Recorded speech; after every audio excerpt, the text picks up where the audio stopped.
My wife strictly forbade me from ever going to her resort, but after she passed away, the lawyer handed me a key and said, "Now it belongs to you." I was going to sell it, but out of curiosity, I decided to go see it for myself. When I opened the door, I almost stopped breathing, because I realized this wasn't just a property. It was a secret that had been buried for far too long. Thank you for being here with me. Before we continue, tell me in the comments, where are you watching from? I'd really like to hear from you. This story carries themes meant to make you think and reflect. Some details are dramatized for storytelling purposes, and any similarities are purely coincidental, but the message may be worth considering. The brass key felt unnervingly warm in my palm, as if it still carried the heat of the woman who had forbidden me from ever seeing the place it unlocked. I sat in the stillness of my Chicago study, a room lined with the heavy, leather-bound volumes of a life spent teaching the great books, and watched the afternoon sunlight dance on the surface of the antique metal. Ethane Garrison, a 67-year-old retired literature professor with graying temples and a steady gaze, was a man who prided himself on understanding the subtext of every story ever written. Yet, as I stared at the key and the maple leaf keychain attached to it, I realized I had failed to read the most important narrative in my own life. 3 months had passed since I stood in the biting wind of Eleanor's funeral, and until today I believed I understood the boundaries of our marriage. We had lived in this brownstone for decades, raising 2 children on a modest academic salary and her earnings as a wildlife photographer. We shared everything, or so I thought, except for one place. The place she made me promise never to visit. "Don't follow me there, Thane," she had said more than once over the years, her voice carrying an edge I never questioned. "That retreat is mine alone. Promise me." I had promised. But now she was gone, and that promise felt like a chain. Then Margaret Caldwell arrived. Eleanor's longtime estate attorney drove 3 hours to hand-deliver the package herself. Margaret Caldwell, 55, stood in my doorway with a leather briefcase and eyes that held too many of my wife's secrets. She placed a heavy box on my desk. "Mr. Garrison," she said. Eleanor left explicit instructions. I was to give you this exactly 90 days after her passing. She handed me the brass key first, then a thick envelope from Jackson, Wyoming. Her final words, Margaret continued, were, "Now it's his. 24 years. That's 8,760 days of looking into her eyes and seeing only the truth I wanted to see." I realized at that moment that I had been a spectator in my own home, a man who analyzed fictional kings while remaining blind to the woman sitting across the breakfast table. Margaret excused herself, leaving me alone. I took a deep breath, the smell of old parchment filling my lungs, and opened the envelope. "My dearest Thane," the letter began. The handwriting was unmistakable, Eleanor's precise architectural script. "If you are reading this, the time for silence has ended. I am sorry for keeping you away, but I forbade you from Timber Ridge to protect you from questions you weren't ready to answer, and from a son-in-law who would have used your curiosity against us both." I sat back, the air leaving my lungs. Timber Ridge. 3 years. While we were discussing roof repairs or Vanessa's design school tuition, Eleanor was purchasing a mountain estate she refused to let me see. The letter continued, "The property is yours now. It's a conservation sanctuary, and it holds evidence of crimes I couldn't expose while alive. Go there. See what I've built. There is an irrevocable trust. You cannot sell it no matter the pressure. You have 30 days to take possession. Do not trust the smiles of those who share our name. Have you ever felt the floor vanish while sitting perfectly still? My first instinct was brutal: sell it. I pulled out the legal deed. A 580-acre property in Teton Village. Purchase price $1.2 million, paid in full. I felt a sharp sting and realized I had given myself a paper cut. A single drop of blood bloomed on the white paper. 1.2 million. We were the kind of people who looked for sales on winter coats. Whatever this place was, I didn't want it. The maintenance would devour my pension. I could sell it, pay off the brownstone, set up trust funds, and live without Eleanor's secrets. But a deeper voice whispered, what was she hiding? Why did she forbid me? The document described it as a conservation sanctuary, not a vacation home. While I was teaching Shakespearean tragedies, my wife was living a thriller. She had managed a multi-million-dollar asset under my nose, taking photography trips that were clearly something more calculated. The betrayal stung a hot needle in my heart, but underneath was a growing, terrifying curiosity. What was she protecting?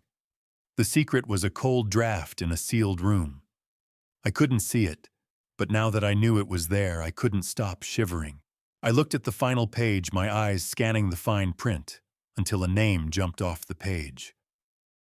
The trust was structured with a specific exclusion list, people never to be allowed within Timber Ridge. At the very top, in bold legal font, was Derek Brooks, my son-in-law, the man who had married my younger daughter Vanessa 2 years ago. I had always found Derek to be a bit too polished, a commercial real estate broker with a focus-grouped smile, but Eleanor had always been polite to him. Or so I thought. Now I was holding a document that legally branded him a threat to her legacy. My mind raced. Sell it, the rational voice urged. You don't need this burden. But curiosity, the same instinct that had made me a professor, the same hunger that had driven 40 years of analyzing human motivation, refused to let go. What had Eleanor built in those mountains? What was she so desperate to hide from Derek? The questions burned hotter than any practical concern about maintenance costs or property taxes. The key in my palm seemed to pulse with heat, as if Eleanor's ghost was pushing me toward a truth I wasn't ready to face. I thought of her voice, the way she had said, "Don't follow me there," with such finality. Now I understood. She hadn't been keeping me out. She had been keeping Derek away, and now that she was gone, the fortress she had built needed a new guardian.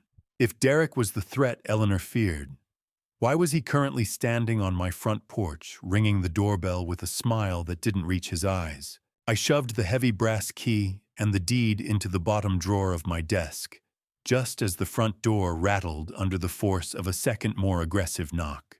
The sound of the doorbell chiming a second time, more insistent than the first, echoed through the high ceilings of my study. I stood frozen for a moment, my heart hammering against my ribs like a trapped bird. Eleanor's warning was still fresh in my mind, the ink on the cream-colored page practically glowing with the threat of those who share our name. I wiped my damp palms on my trousers and moved toward the foyer, the grandfather clock in the corner ticking with a sudden judgmental weight. I pulled the heavy oak door open, and there he was. Derek Brooks, 40, adjusted his expensive Italian suit jacket as he loomed over my threshold, his smile as cold and synthetic as a showroom floor. He was a man of sharp angles and polished surfaces, a commercial real estate broker who spoke in the dialect of market trends and growth potential.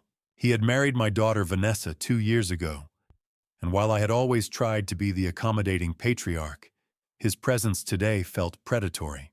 He didn't wait for an invitation. He simply stepped into the warmth of the hall, shaking off a few stray flakes of Chicago snow from his cashmere overcoat. "Thane," he said, his voice dropping into that performative baritone he used for closing deals. "I was in the neighborhood and saw the courier truck leaving. I thought I should check in. You look tired, Thane.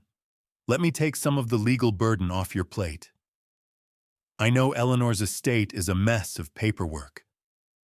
I felt a surge of protective instinct so sharp it was almost physical. How do you tell the man who married your daughter that you know he is a vulture, without giving away the fact that you are holding the meat? I knew Derek was sharp, but the speed at which he had appeared after the delivery suggested he wasn't just guessing. He had been tracking the Jackson law firm's mailings, waiting for the 90-day clock to run out. I forced a weary smile, the kind a grieving widower was expected to wear. "I have everything under control, Derek." Eleanor was nothing if not organized. The package was just some old correspondence regarding her equipment insurance. Nothing for you to worry about. Derek's eyes flickered toward my study, a hungry, analytical gaze that searched for the box I had hidden. He mentioned a developer friend of his, a man looking for distressed mountain properties, and suggested that if Eleanor had any dead weight in her portfolio, he could facilitate a quick sale.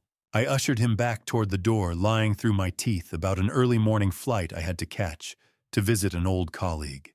It took another 10 minutes of his oily charm before he finally retreated to his black SUV, leaving me alone in a house that suddenly felt like a target.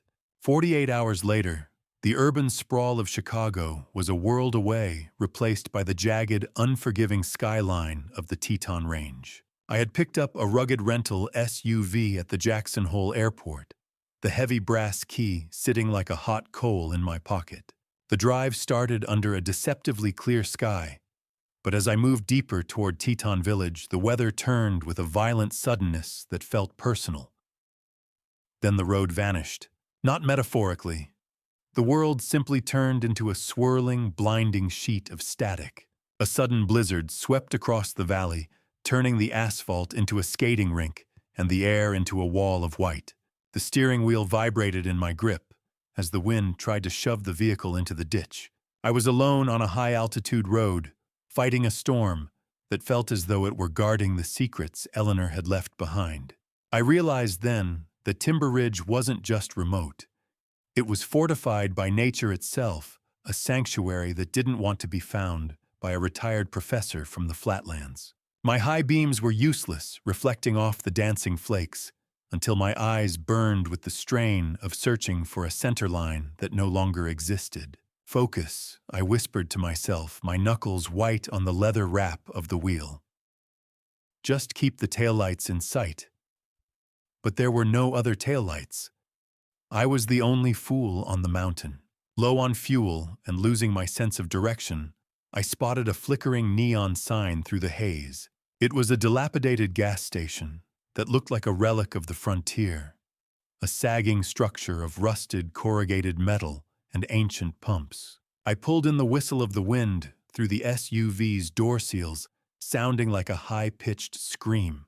As I stepped out, the gritty texture of road salt crunched under my boots, and the smell of ozone and diesel bit at my nose. An elderly man, with skin like cracked leather and a faded work shirt, emerged from the shadows of the garage, moving with a deliberate slowness that commanded attention. He didn't offer a greeting. He just stared at the rental's plates and then at my face. I asked him for directions to the address on my GPS, but he stopped mid-pump, the metallic click of the gas handle echoing in the frigid air. Timber Ridge, he asked, his voice like gravel grinding together. You're brave, Professor.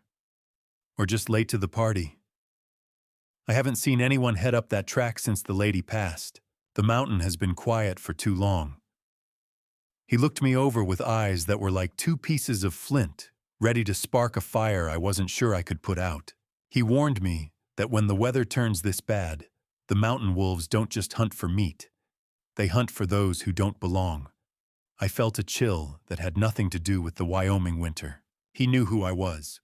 He leaned in close, the scent of diesel and tobacco thick on his breath, and whispered, She said to tell you the password isn't in the letter. It's in the memory of our first mistake. The massive timber gates loomed out of the whiteout, like the ribs of some prehistoric beast guarding a silence I was about to shatter with a single turn of a brass key. I sat in the idling SUV, the wipers fighting a losing battle against the Wyoming blizzard, and stared at the entrance to Timber Ridge Lodge. The gas station owner's words still clung to me like the scent of his tobacco. He had said the password wasn't in the letter, but in the memory of our first mistake. I reached into my pocket and touched the metal of the key, feeling a surge of analytical determination. I was no longer just a grieving widower. I was a man on the scent of a truth Eleanor had forbidden me from discovering. I pulled the heavy key from my pocket and stepped out into the biting cold, the wind howling through the mountain pass with a ferocity designed to push me back toward Chicago. I struggled with the gate's mechanism, my fingers numbing instantly. When the lock finally clicked, I shoved the timber aside and drove through the tires, crunching over fresh snow. A figure emerged from the swirling white, a lantern swinging in his hand.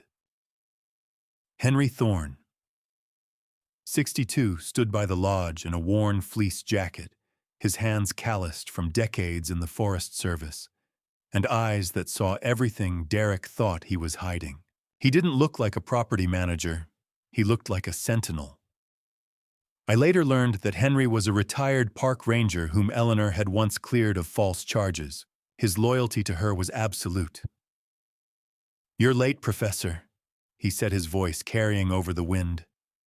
"Eleanor said the storm wouldn't stop you." I stared at him, my breath hitching. "You knew she was buying this?" I asked. Henry merely nodded and gestured for me to follow him toward the main structure. The lodge was a masterpiece of fortified luxury stone and dark cedar that looked as if it had grown out of the mountainside. Henry led me through the foyer. The smell of cedar and expensive leather greeted me. In the great room, a fresh fire crackled in a hearth large enough to stand in. Henry explained that he had been hired 3 years ago with one instruction: wait for the man with the brass key. "She didn't just build a home, Thane," he said. "She built a fortress." We reached a heavy door at the end of the wing. Henry unlocked it and stepped aside. "This was her space," he said. The moment I stepped through that door, my breath caught in my throat. The room wasn't just a studio. It was a command center. The far wall was covered floor to ceiling with a massive corkboard displaying surveillance photographs, topographical maps marked with red zones, and a printed timeline spanning 3 years. At the center was a large photograph of Derek Brooks, his face circled in red marker with dozens of strings connecting to other images, casino receipts, bank statements, legal documents, and covert photos of him meeting with men in expensive suits. My legs felt weak. This wasn't a photography retreat. It was an intelligence operation. Henry stood silent as I moved closer. I saw images of our Chicago home, aerial shots of this lodge, and detailed maps of the 580 acres with zones marked critical habitat and water rights boundary. There were folders labeled with dates, all organized with Eleanor's meticulous precision. In the corner, a heavy oak desk held a high-end computer, multiple monitors, and a locked drawer. "Do you know what it's like to realize your wife's quiet hobby required a security budget larger than your retirement fund? This is what she forbade me from seeing," whispered. Henry nodded. "She said you weren't ready. Not while she was alive." I moved to the desk, my hands trembling. The orange firelight reflected off high-tech security monitors recessed into the stone walls, showing live feeds from cameras around the property. Henry pointed out a hidden compartment in the desk, sliding a panel away to reveal a USB drive. He handed it to me, and the small device felt heavier than it should have weighted with the gravity of Eleanor's words. "The password?" I asked. Henry shook his head. "She said you'd know it. Something about a first mistake." He left me alone. I sat at the desk, the blue glow of the laptop screen making the room feel subterranean. I stared at the password prompt, my mind racing through 40 years of shared history. Our first mistake. To a literature professor, mistakes are the engines of plot. But Eleanor wasn't interested in tropes. She was interested in us. I thought of our early years, the struggles with tenure, but none felt singular. Then a memory surfaced from 1978. Our honeymoon. I had tried to save money by booking a cheap motel on the outskirts of Niagara Falls. It was a disastrous, crumbling place called the Alibi. We had spent 6 frantic hours convinced we had lost our wedding rings down a rusted drain, only to find them tucked inside a glove box. The motel was called the Alibi. How fitting.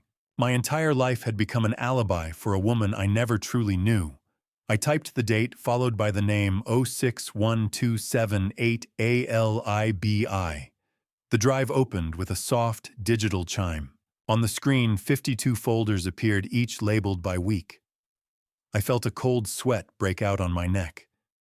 She had planned for an entire year of my life without her. I clicked on the first folder, my finger hovering over the mouse as if it were a trigger. The video file was timestamped to play only once, a final safeguard, proving Eleanor knew exactly when I would arrive. The video flickered to life, and there she was. Eleanor Garrison, 64, appeared on the laptop screen with the vibrant energy of her pre-cancer days. Her camera-ready smile masking the tactical genius she had hidden from her husband for decades. She was vibrant and healthy, leaning toward the camera with a look that told me my life in Chicago was officially over. My heart thrashed against my ribs as I looked into her eyes, seeing a fire there that I had never recognized when she was alive. The sound of Eleanor's voice captured a year ago filled the library like a haunting melody. I sat frozen as her image on the screen breathed a life that was no longer hers. Her eyes bright with a secret intelligence I was only beginning to grasp. I didn't even have time to wipe the tears from my eyes before the crunch of heavy tires on frozen gravel signaled that the wolves the old man warned me about had finally found the gate. The transition from the warmth of Eleanor's digital presence to the cold reality of an intrusion was violent. I hurriedly paused the video, the image of my wife's smile lingering before the screen went black.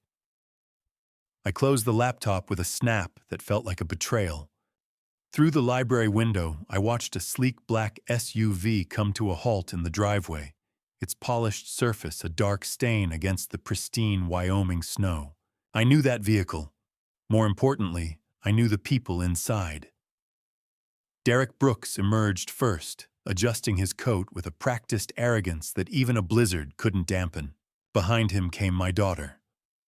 Vanessa Garrison Brooks, 35, stepped out with a designer handbag clutched tight against her chest.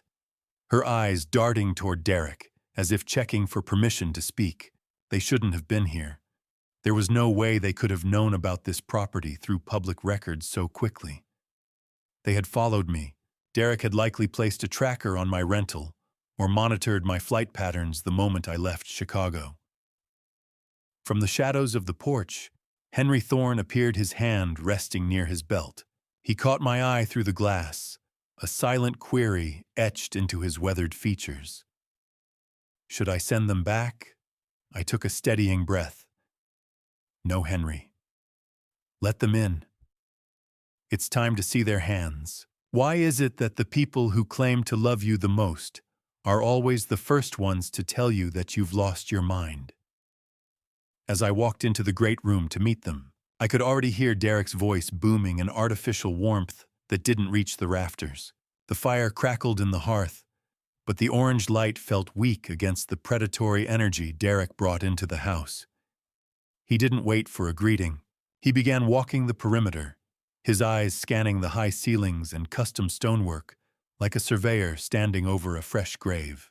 Vanessa remained by the heavy front door, her fingers twisting the strap of her handbag with frantic energy. She looked smaller here, swallowed by the vastness of the sanctuary Eleanor had built. "Dad," she started, her voice thin and brittle. "You shouldn't be here alone. It's dangerous." And Eleanor, she wasn't herself when she did this. She was sick, Dad. Confused.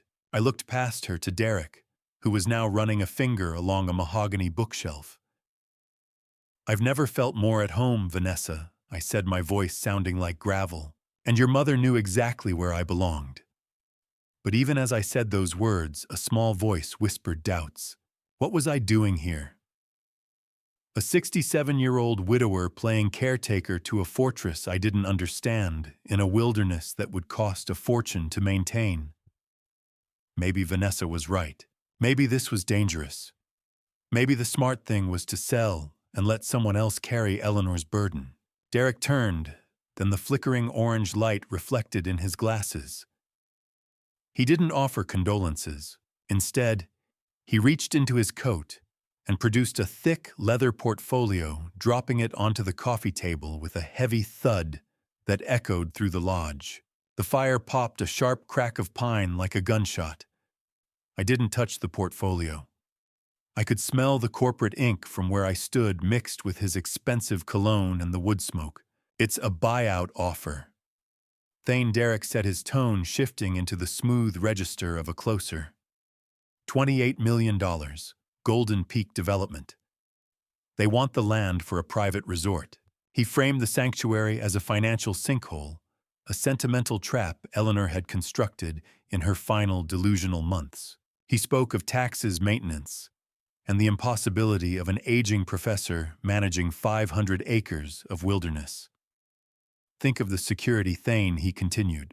You can go back to Chicago and never worry about a leaking roof again. Set up trust funds for the grandchildren. Live comfortably. Eleanor would have wanted that for you. You sign the intent to sell, and we handle the legal mess. If you wait past the 30-day clause, the courts will get involved. It will get messy. For a moment, I hesitated. The rational part of my brain whispered that Derrick might be right. What did I know about managing a conservation sanctuary?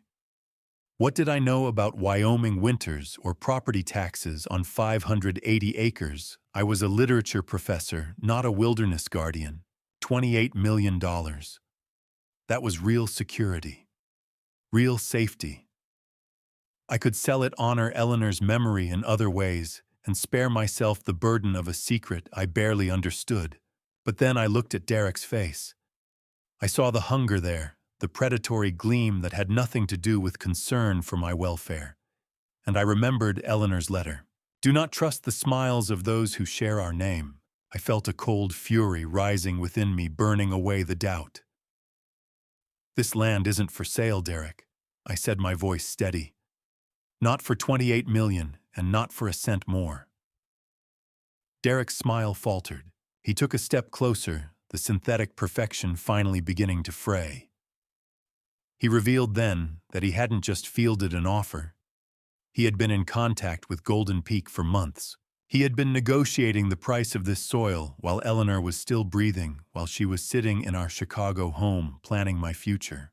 The betrayal was so absolute it was almost beautiful in its purity. Derrick leaned forward, his voice dropping to a dangerous whisper that made the distant howl of the wind through the eaves sound like a choir. You think that trust is a shield? Thane, he asked, his shadow stretching long across the floor. By the end of the week, I'll have a judge convinced it's your coffin. I'll have you declared incompetent before you can watch the next video. The silence that followed the slamming of the front door was more violent than Derrick's threats. A heavy, suffocating weight that smelled of ozone and broken trust. I stood in the center of the great room, my hands still curled into fists, listening to the fading roar of the SUV's engine as it tore away through the snow. Derrick's final words echoed in the high rafters of the lodge, a promise to turn this sanctuary into my coffin. I felt a cold tremor of fury, but underneath it was a hollow ache of disappointment.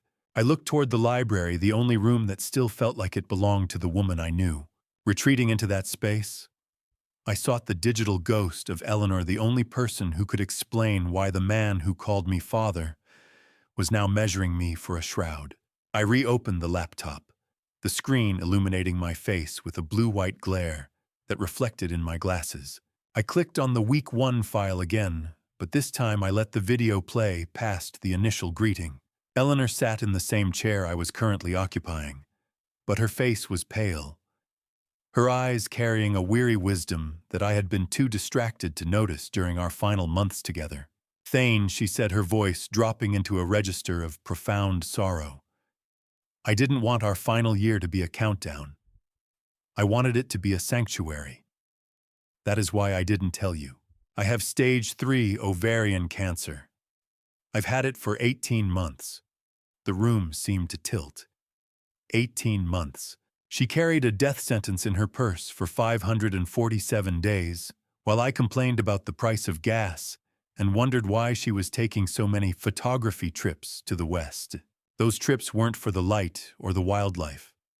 They were for aggressive treatments in specialized clinics and for the secret construction of this very house. She tearfully asked for my forgiveness, explaining that she needed me to remember her as a vibrant wife, not a fading patient. She had spent her final strength building a fortress where I could be safe from the fallout of a secret she was only now revealing. Eleanor's expression on the screen shifted from grief to a cold, tactical hardness. But it isn't just the disease I was hiding from you, Thane. It's Derek. She revealed that she hadn't just discovered Derek's financial ruin. She had actively monitored it.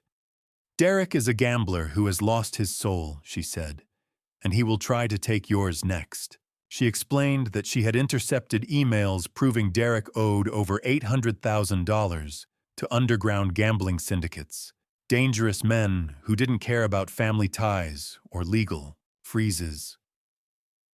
Then came the twist that made my blood run cold. She didn't just find his debt. She had used a shell company to buy a portion of it. She was literally Derek's creditor, holding the collectors at bay just long enough to ensure this lodge was finished and the trust was ironclad. She knew that once she was gone, Derek would view me as the final obstacle to his payout. He's not just greedy, my love. He's cornered. And a cornered man is capable of unthinkable accidents. Check the third drawer of the darkroom desk. I left you a roadmap of his sins. Would you have the strength to let the person you love most believe a lie, just to give them one last year of peace? I sat in the dark for a long time after the video ended, the static hiss of the audio still humming in my ears. I felt small, a man who had lived in a fictional world of books while my wife was playing a high-stakes game of survival. I eventually found the strength to walk to the darkroom. I found the hidden compartment Eleanor mentioned and pulled out a thick file. It was a ledger of Derek's betrayals, a meticulous record of every lie he had told, and every dollar he had stolen from his own clients to feed his addiction. I took the file and went to find Henry Thorne. He was in the mudroom cleaning a pair of heavy snowshoes. He didn't look surprised when I told him what I'd seen. She was a general professor. Henry said, his voice low and steady. She just never let you see the uniform. She paid my salary 3 years in advance because she knew Derek wouldn't come alone. He told me Eleanor had instructed him to watch for unfamiliar vehicles and to prepare for a siege. We didn't waste any more time. Henry led me outside into the freezing night. The mountain air bit at my skin, and the cold camera housings sent a stinging numbness through my fingertips as I helped him mount the high-definition motion sensors at the lodge's blind spots. The moon was a sliver of ice in the sky, casting long, jagged shadows across the snow. We moved in silence, the only sound the crunch of crusty snow under Henry's heavy boots and the metallic scent of cold iron tools. I felt a grim sense of empowerment as we reinforced the perimeter. We were no longer just waiting. We were preparing. Henry mentioned that Eleanor had gone even further than physical security. The entire system was linked to a private server in Switzerland. If my heartbeat tracked by the smartwatch Eleanor had insisted I wear ever stopped abruptly, the server would automatically broadcast every piece of evidence she'd gathered directly to the sheriff's office. The cameras we mounted were black, unblinking eyes, artificial predators designed to catch a man who thought he was at the top of the food chain. We finished the installation just as the first gray light of dawn began to bleed over the peaks. We returned to the security room to sync the feeds.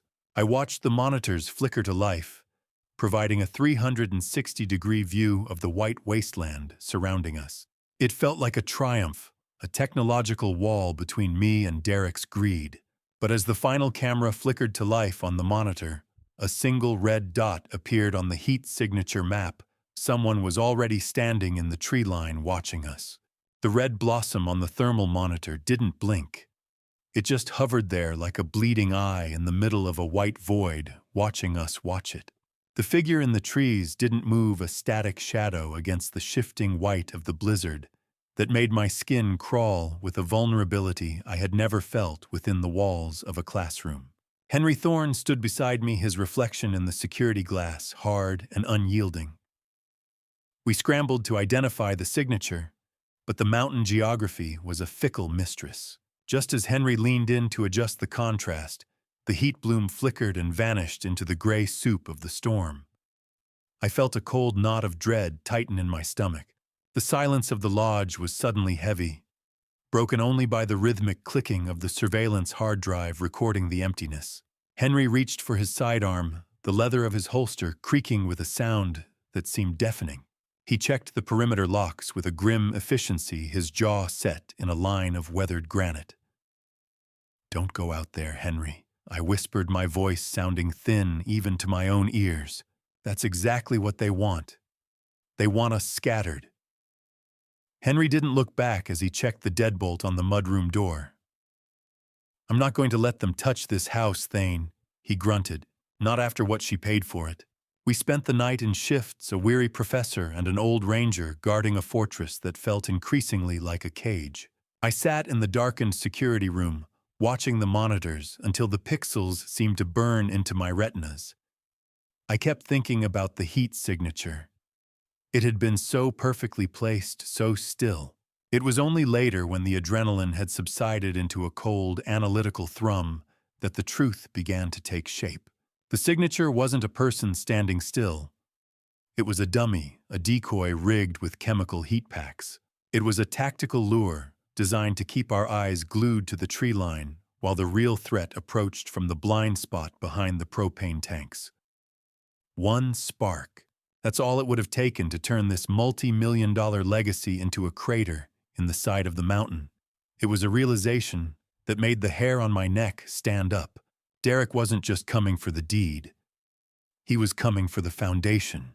I must have drifted into a shallow, uneasy sleep, because the next thing I knew, I was bolting upright.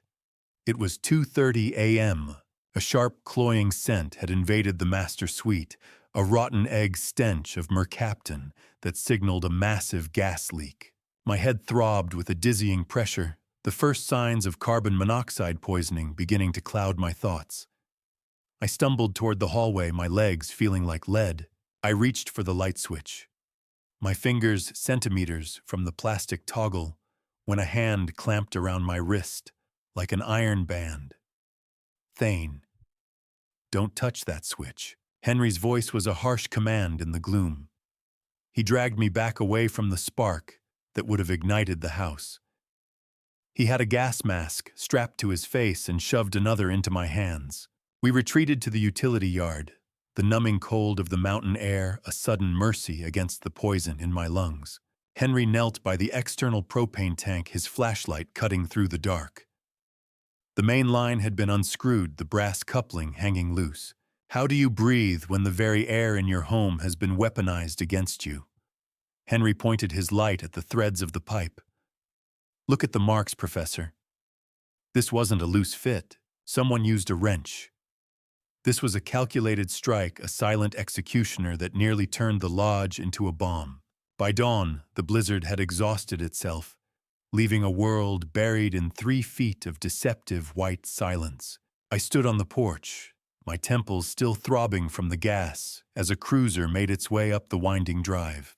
Sheriff Sarah Reynolds, a woman with a face as weathered as the Teton granite, and eyes that had seen too many mountain accidents, stepped out of her vehicle. She moved with the weary authority of the only law for 50 miles, her boots crunching on the frozen gravel. I showed her the severed line and the thermal footage, my heart hammering with a desperate need for justice. She reviewed the grainy files in the great room, her expression unreadable. She admitted the line had been tampered with, but her investigation was already being strangled by the very snow that had nearly been my shroud. The fresh powder had erased all footprints, and the thermal signature was, as she put it, legally invisible. "I can't arrest a thermal signature, Mr. Garrison," she said, her voice a flat, tired drawl. The figure was masked on public land, and the gas leak. Well, a good lawyer would call it a mechanical failure due to the freeze. I felt a surge of frustrated helplessness. "So I'm supposed to just wait for the next spark to finish the job?" I demanded, the anger finally breaking through my analytical shell. Sheriff Reynolds looked at me then, and for the first time her professional mask slipped. She recognized my name. She told me she was the one who had investigated the Michael Torres hit and run back in 2020. She knew about the hush money file Eleanor had left behind in the bunker. It was a revelation that hit me harder than the cold. My wife hadn't just built a house. She had built a web of influence and debt that reached into the very heart of the local law. Trust the police, they say. But what do you do when the law requires a body before it can provide a shield? Reynolds didn't offer a solution. She offered a warning. She paused at her cruiser, the engine idling in the cold morning air. She looked back at me with eyes full of a pity that felt like a death sentence. "Thane, if you stay here, you aren't a trustee," she said, her voice barely audible over the wind. "You're just a target in a very expensive shooting gallery." She pulled away, leaving me alone with Henry and the ghosts of Eleanor's secrets, the mountain looming above us like a silent witness to a crime that hadn't finished happening yet. I watched the sheriff's taillights bleed into the falling snow like two fading embers, leaving me in a house that had tried to breathe fire into my lungs just hours before. The bluish tint of the morning light on the snow offered a deceptive tranquility, a sharp contrast to the metallic taste of adrenaline that still coated the back of my throat. I retreated into the kitchen, the heavy silence of the lodge broken only by the low, indifferent hum of the refrigerator. I stood there for a long time, staring at the phone in my hand. It felt like a lifeline to a world I no longer recognized. My hands were still trembling, a fine, persistent vibration that reached up into my forearms as I dialed the number for my son. My son, Ethan Garrison, 38, spoke with the rapid-fire intensity of a man who spent more time with data and mountain lions than people, his voice cracking through the Montana cell service. He didn't ask how I was. He had heard through the university grapevine about Eleanor's secret Wyoming purchase, and his mind was already miles ahead of the pleasantries. "Dad, you have no idea what you're sitting on?" he said, his words tripping over each other. "I've been looking at the topographical surveys of that region for years. That 580 acres isn't just a scenic view. It's a critical migratory corridor for the Canada lynx. It's a biological bottleneck. Is it possible for a man to fall in love with his wife all over again?" Even as he realizes she was a stranger for half their marriage, I sank into a kitchen chair, the cold air from the faulty propane lines still seeming to cling to the corners of the room. Ethan continued his frantic lecture, revealing a secret that Eleanor had kept even from me. He confessed that for the last 5 years, Eleanor had been funneling small research grants to his department at the University of Montana through an anonymous trust. She wasn't just taking photos on those trips, Ethan said. She was mapping the lynx. She was providing the data we needed to prove that property is one of the last active denning sites in the Teton foothills. She was funding the very research that could protect the land from people like Derek. I listened as the pieces of the puzzle began to click into a jagged, magnificent shape. My wife hadn't just been a photographer. She had been a silent architect of a legal and biological fortress. Ethan's voice grew more determined as he outlined the defense I so desperately needed. He explained the power of the Endangered Species Act. If we can confirm an active dendad, the federal government will designate that land as a critical habitat. It won't matter what Derek's developers want. They won't be able to touch a single blade of grass. Derek likely knows this, which is why he's trying to scare you off before the spring survey. The information was a whetstone sharpening my resolve. The law. It's a blunt instrument until you find the right edge, and Eleanor had found a diamond grade one. I asked Ethan how we were supposed to prove the existence of a cat that people called the ghost cat. "We find the tracks, Dad," he replied. "And then we find the den. We need physical proof, scat hair, or a high-definition image of an active mother." I looked out the window at the vast white wilderness of the Western Ridge. The task felt impossible, yet for the first time since I arrived, I didn't feel like a victim. I felt like a man with a mission. After I hung up with Ethan, I brewed a pot of coffee, the smell of the dark roast fighting back the lingering scent of mercaptan. I took a mug into the library and opened the second folder on the USB drive. Eleanor's face appeared again, but the somber tone of the first video had been replaced by a spark of the passion I remembered from our youth.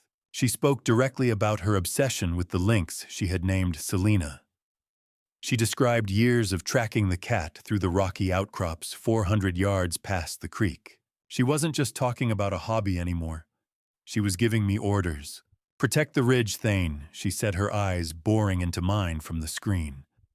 "The future of a species is tucked into that outcrop." I bought Timber Ridge because Selena chose it first. If she loses that den, the population in this corridor collapses. She revealed the dark underbelly of the threat I was facing. Derek's development firm, Golden Peak, had been illegally clear-cutting adjacent land for months, and the Lynx den was the only thing standing in the way of a federal lawsuit that would dismantle his entire operation. Eleanor's voice was the warm current in the middle of a frozen lake. Dangerous to follow, but the only thing keeping me from sinking. She told me exactly where she had left the high-tech trail cameras, hidden in the third drawer of the darkroom desk, and instructed me on how to set the bait stations. I realized then that my survival and the survival of the lynx were inextricably linked. If I could prove the cat existed, I could save the land and myself. If I failed, Derek would pave over everything Eleanor had died to protect. She leaned into the camera, her voice dropping to a conspiratorial whisper that made me lean closer to the monitor. "But Thane, remember, Derek isn't the only wolf at the door. Watch the water rights. They're more valuable than the land." The video cut to black, leaving me in the blue-white glare of the screen, my mind racing with the weight of the new responsibility. I stood up and walked toward the darkroom, my footsteps echoing on the hardwood. I found the cameras exactly where she said they would be. They were heavy, high-tech instruments, the texture of the matte black casings cool beneath my fingers. I looked at the gear and then at the window. The blizzard had left a clean slate of white across the ridge, a perfect canvas for the tracks I needed to find. I was a retired professor of literature, a man of words and quiet rooms. But my wife had decided I was going to be a tracker. I had no choice but to learn. I strapped on the snowshoes Eleanor had hidden in the darkroom, the rhythmic crunch-clack of the frames against the ice, sounding like the ticking of a clock I was desperately trying to outrun. The gear from the darkroom was heavier than I expected, a physical burden to match the weight of the secret I was now carrying. Every step into the frozen backcountry of Timber Ridge felt like an intrusion into a world that had existed perfectly well without me for decades. I adjusted the straps of my pack, the stinging cold biting at my cheeks as I moved toward the western ridge. Henry Thorne moved ahead of me, his pace effortless despite the deep powder, his eyes constantly scanning the tree line, with the practiced focus of a man who had spent his life reading the mountain like a familiar manuscript. We were deep into the pine forests now, where the air was thin and smelled sharply of resin and ancient stone. My lungs felt like they were full of glass, each breath a sharp reminder of my age and the sedentary life I had left behind in Chicago. Following those tracks was like reading a ghost story written in the snow, each print a word I was only beginning to translate. We found them near the base of the rocky outcrop Eleanor had marked on her topographical map. They were large, round paw prints, perfectly preserved in the fresh crust of the morning snow. I knelt down, my breath blooming in a white cloud, as I measured the spread with my gloved hand. They were too large for a bobcat, and far too light for a cougar. Henry joined me, crouching with a grim sort of satisfaction. "Look at the toe spread, Professor," he whispered as if the cat could hear us from miles away. "She's real. Selena is still here. This is a Canada lynx, and based on the direction she's heading, straight for the den site Eleanor identified." I felt a surge of adventurous wonder, a spark of the passion that must have driven Eleanor during those long photography trips. But the physical grit required to stay here was becoming a daily tax on my resolve. "My lungs feel like they're full of glass, Henry," I admitted, leaning against a frost-covered boulder, "but I'm not stopping." We spent the next hour carefully mounting the trail cameras Eleanor had provided, positioning them to catch any movement along the narrow game trail that led upward. While resting at the Eagle Peak lookout, Henry pointed his calloused finger toward the valley floor where a frozen creek snaked through the timber. He explained that this wasn't just a picturesque stream. It was the primary headwater system for the entire county, Timber Ridge holds the senior water rights. Thane, he said, his voice hard. Eleanor fought like a cornered wolf to keep that detail out of the initial property assessment. She knew that if developers got their hands on this land, they wouldn't just be building a resort. They'd be seizing control of the water to facilitate fracking on the adjacent federal lands. The land is the skin, Thane. The water rights are the blood. Eleanor knew that.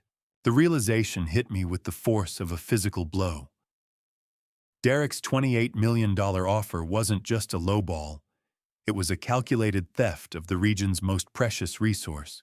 How much of a man's morality is just a luxury he discards? When the bank account hits zero, I felt a cold, intellectual outrage clear the fog of my physical exhaustion. This wasn't just about a house or a cat. It was about the survival of the entire ecosystem. We returned to the lodge as the winter sun began its rapid descent, casting long purple shadows across the snow. I found Derek waiting for me on the porch, the smell of expensive bourbon and cold sweat preceding him. He had abandoned his corporate facade, his Italian suit rumpled and his tie hanging loose. He looked like a man who hadn't slept in a week. "Thane, we need to talk," he said, his voice cracking. "Forget the 28 million. I've talked to my partners. We can go to 40 million, Thane. You could buy 10 brownstones in Chicago and never have to look at a snowflake again. Just sign the damn intent letter today." I stood my ground, the heavy gear still strapped to my back, looking at him with a detachment that seemed to infuriate him further. "Desperation doesn't suit you, Derek," I said quietly, "and it certainly doesn't change the law. 40 million. The number sounded like a prayer from a dying man. But Derek wasn't praying to God. He was praying to gold. I realized then that his offer was a complete lie, a final frantic attempt to secure the deed to use as collateral for a high-interest loan. He didn't have the money. He had only the debt. Henry stepped onto the porch behind me, a silent, looming presence that made Derek flinch. I watched Derek reach for a cigarette, his fingers trembling so violently he could barely strike the match. It was then that the truth about Eleanor's baiting surfaced. Henry casually mentioned that Eleanor had been strategically placing scents along the ridge for months before her passing, to ensure the lynx would be active and visible for my arrival. She had choreographed this entire encounter from the grave, leading me by the hand toward the evidence I needed. Derek's phone buzzed in his pocket, a sharp, demanding vibration. He pulled it out, and as he read the screen, the color drained from his face instantly. He looked at me, not with the calculated rage of a businessman, but with the pure, unadulterated terror of a cornered animal. Whatever was in that text message had stripped away the last of his pretenses. He didn't say another word, nearly stumbling, as he scrambled back to his SUV and tore out of the driveway, leaving a spray of gravel and slush in his wake. I stood on the porch, the silence of the mountain returning, but the air felt heavier now, charged with the approaching legal storm. The terror in Derek's eyes wasn't for me. It was for the invisible ghosts of his own making, and as his tires screeched away, I realized the wolves were finally turning on their own. I stood on the porch for a long time, watching the taillights vanish into the gray mountain mist, feeling a strange, hollow victory. The legal documents from Margaret Caldwell arrived by courier the next morning, heavy with the permanence of Wyoming law. Margaret Caldwell, 55. The garrison's estate attorney walked into the great room with a leather briefcase that seemed to weigh more than she did, her sharp eyes scanning the lodge for any sign of Derek. She was a woman who spoke in the precise, unyielding language of statutes and precedents. She sat me down and spread the finalized trust documents across the oak table like a general laying out a battle map. "You're not just a homeowner anymore, Thane," she said, her voice echoing in the high rafters. "You're a sovereign protector. The 30-day transfer freeze has expired. You are now the absolute lifetime trustee." She then pointed to a specific paragraph that Eleanor had insisted upon, the moral turpitude clause. "If Derek is ever convicted of a felony, He is legally severed from any potential future inheritance through Vanessa. Eleanor didn't just build a house, Margaret whispered. She built a legal fortress. How many men get to stand at the edge of their own lives and see the legal walls rising to protect them? I felt a profound sense of strategic relief. Margaret left me with a firm handshake and a warning to keep the gates locked. What followed was a 7-week vigil, a montage of days that blurred together in a quiet, snowy haze. I adhered strictly to Eleanor's schedule, watching one video every Sunday, like a sacred ritual. I spent my days cataloging the local flora with Henry and Ethan, who began visiting more frequently, his rugged presence a comfort in the isolation. We set up tracking stations and monitored the game trails, finding more evidence of Selena the lynx moving through the western ridge. But the absence of Derek was unnervingly quiet. He had vanished from the property, but his shadow remained. Desperate men don't just disappear, I told Henry one afternoon while we were checking the perimeter. Henry adjusted his cap, his eyes scanning the tree line. Enjoy the silence while it lasts, Professor. The storm is just catching its breath. Then came the silence. 49 days of it. A quiet so deep I could hear the mountain breathing. Every morning I woke up and wondered if today would be the day the other shoe dropped. I became hyper-aware of every sound, the settling of the timber, the whistle of the wind, the rhythmic ticking of the clock in the library. I was a man living in a suspense novel of my own wife's design. I realized that Eleanor had timed everything with the precision of a Swiss watch. She knew exactly how long it would take for Derek's creditors to lose patience. In a midweek video, she revealed a staggering detail. She had already prepaid Derek's gambling creditors for an additional 60 days through an anonymous account. She had bought me time, ensuring Derek stayed focused on the lodge instead of vanishing into the wind before she could trap him. It was a terrifying level of foresight. I felt a chill that had nothing to do with the Wyoming winter. I was the bait, and she was the hunter, even from the grave. Day 49 finally arrived. I sat in the library, the flickering screen of the laptop casting long shadows against the bookshelves. I opened the folder marked Week 7. Eleanor appeared on the screen, visibly thinner now, her skin like pale parchment, but her eyes were sharp, glowing with a fierce, final intelligence. She didn't waste time with pleasantries. She warned me that Derek was likely moving into his final phase, planning an industrial accident, or perhaps a mental health intervention, to strip my power. It's time, Thane, she said. The code is 091545. Our beginning is the end of his lies. Go down, Thane. See what he's been trying to hide from the world.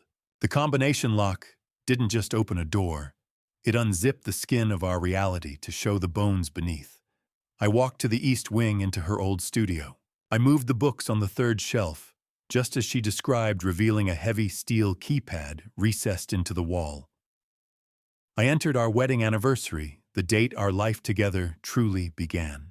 The combination lock clicked, a heavy mechanical sound that seemed to vibrate through the floorboards.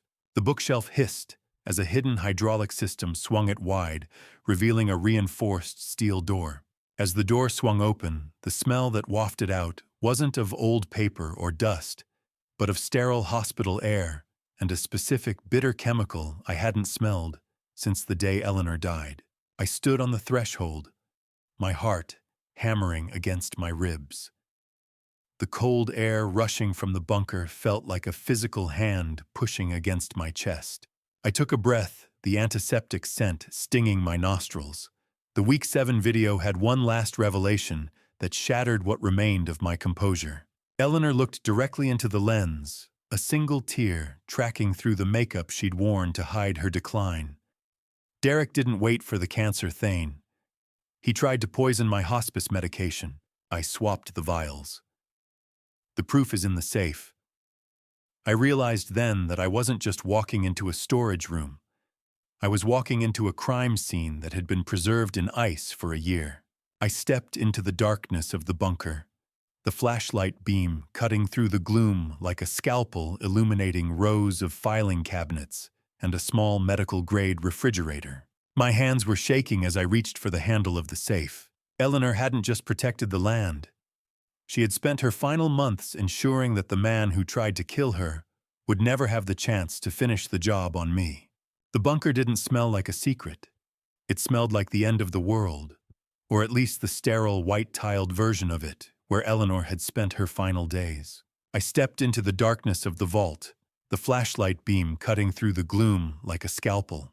I had expected dust and the heavy scent of old paper, but instead my nostrils were stung by the sharp, clinical odor of ozone and medicine. This wasn't just a storage room. It was a laboratory of betrayal. As the beam swept across the steel shelves, I saw rows of filing cabinets and a small medical-grade refrigerator humming quietly in the corner. Eleanor's voice from the video echoed in my mind, a ghostly guide through this subterranean archive. I realized then that she hadn't just been hiding property. She was documenting a crime scene. I found a metal case on a central table, and inside, tucked beside vials, was an emergency medical kit. My breath hitched when I read the handwritten label, Antidote, Digoxin Toxicity.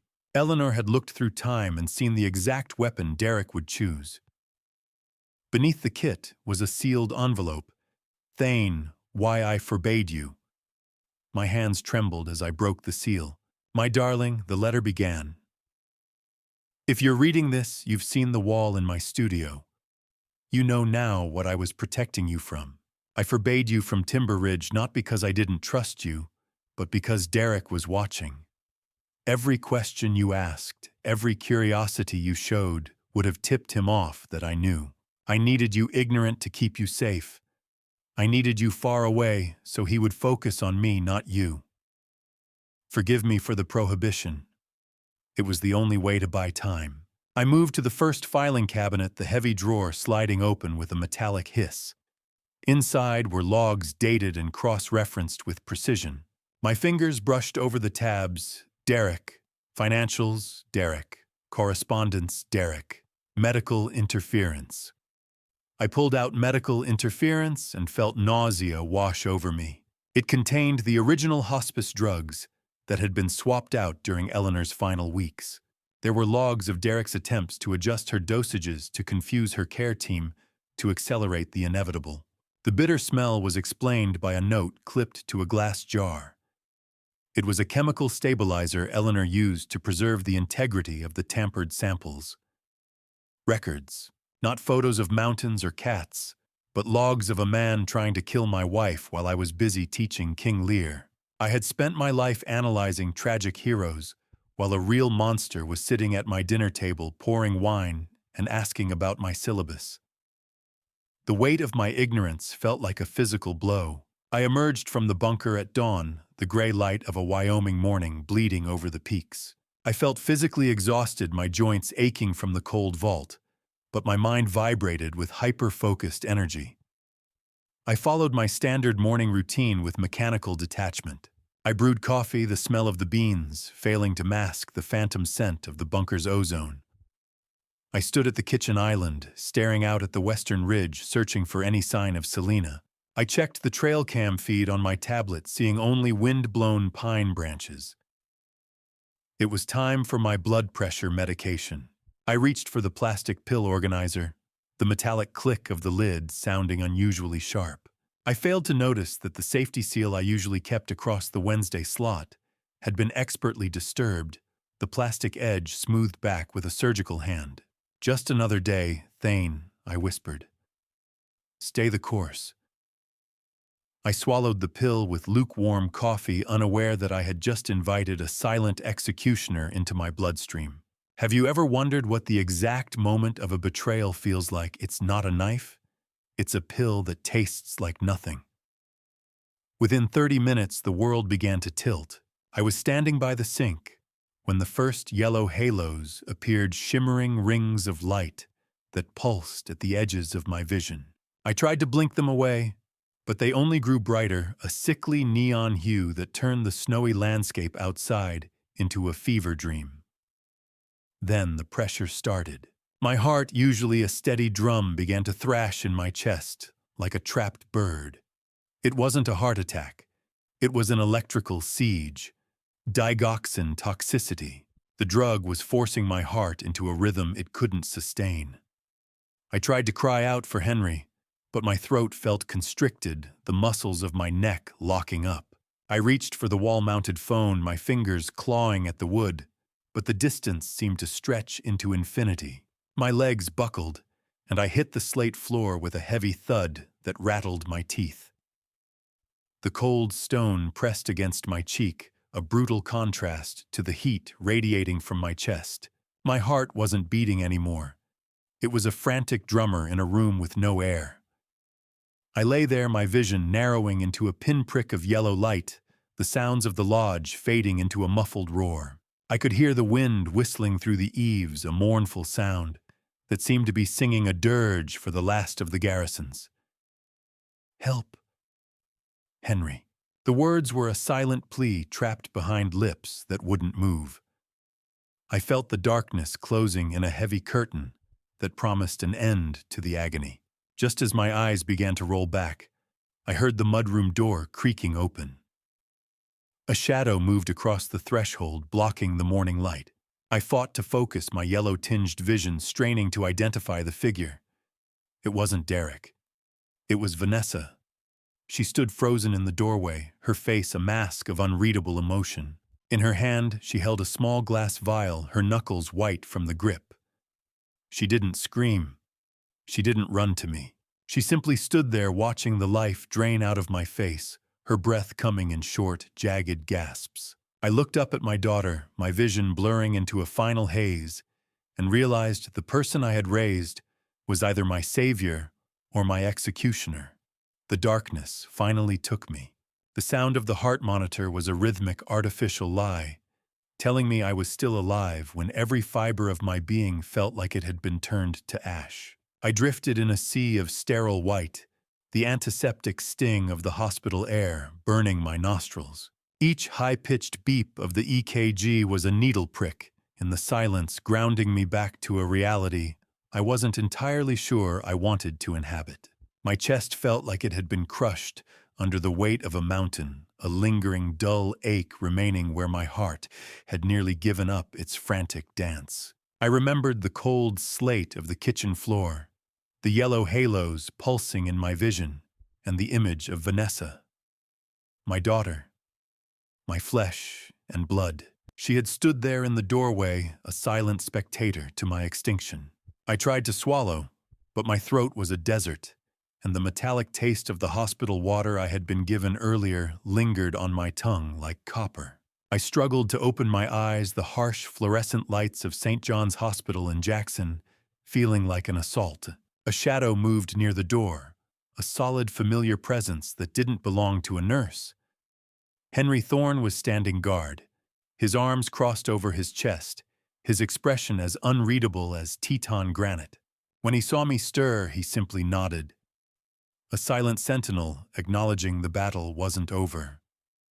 "Doctor." Bellamy, a specialist with a clinical detachment that didn't quite hide his concern, adjusted his stethoscope as he leaned over my chart. He explained that I had suffered from acute digoxin toxicity. The levels in my blood were catastrophic. He told me that I was lucky to have a heart that had spent 67 years stubbornly refusing to quit, because the dose would have killed a man with a weaker constitution. "It wasn't a mistake, Doctor," I whispered, my voice a raspy shadow. "I know exactly how many pills were in that organizer." I saw the look Henry and the doctor exchanged. "Professor, you didn't just have a spell," Dr. Bellamy said. "Someone invited a heart attack into your kitchen, a weak heart. That was their plan. Use the very organ that loved my daughter to stop my pulse." Henry waited until the doctor left to move closer. His voice was a rumbling baritone that barely carried past the curtain. He told me he had arrived at the lodge just as Vanessa was about to flee. She had been frozen, clutching a small glass vial, but the most chilling detail wasn't her presence. It was what she was holding. Henry revealed that Vanessa hadn't just watched me die. She was actually holding the emergency medical kit, the antidote Eleanor had prepared in the bunker. She had retrieved it, but she was too terrified of Derek's retribution to administer it. She was caught in the middle of a war, a daughter paralyzed by the monster she had married. Henry had secured the pill organizer and the remaining medication for forensic testing. He told me that Vanessa and Derek were currently at their residence, hiding behind lawyers and claiming to be too distraught to visit. It was a calculated move to avoid immediate questions they knew I would have if I ever woke up. Have you ever seen a recording of your own execution being planned? It's remarkably boring until you see the light catch the poison. She just stood there, Henry. I said the words catching in my dry throat. She didn't call 911. She just watched. Henry's eyes darkened, but he didn't offer empty platitudes. I've got the cameras running on high alert, Thane, he replied. We need to go back and see what the unblinking eyes caught.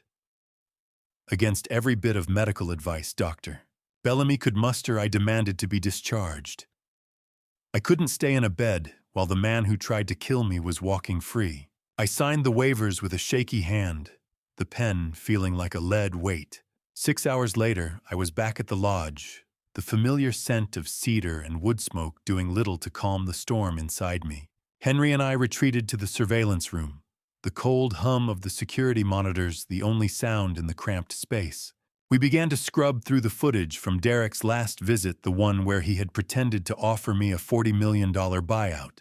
We watched his every move in high definition, a pixelated ghost haunting my halls. There, I said, pointing at the screen, stop the frame. We found a 90-second gap where Derek had excused himself to the master suite. We zoomed in, the image graining but remaining clear enough to see the truth. Derek was palming a small vial. He entered the bathroom where I kept my medication, and when he exited, his face was briefly illuminated by the vanity light. He had a cold, triumphant smirk, a look of pure, predatory satisfaction. He's not even trying to hide it from the house, Henry muttered. Only from you. Derek on the screen was a parasite in a three-piece suit, finally caught in the light of the very sanctuary he wanted to burn. As we watched the footage again, we noticed something we had missed in our initial fury. Derek wasn't alone in the master suite. He was on a speakerphone call. The high-end microphones Eleanor had installed picked up a muffled voice on the other end. It was unmistakably a man's voice, sharp and demanding, giving Derek instructions on how to frame the accident. It wasn't just Derek. He was being coached, a desperate debtor taking orders from a master. I realized then that Derek wasn't the architect of this murder attempt. He was just a desperate subcontractor for someone much more powerful. The vindication was sweet, but it was tempered by a new, colder fear. I wasn't just fighting my son-in-law. I was fighting the ghosts of a gambling syndicate that viewed Timber Ridge as their ultimate prize.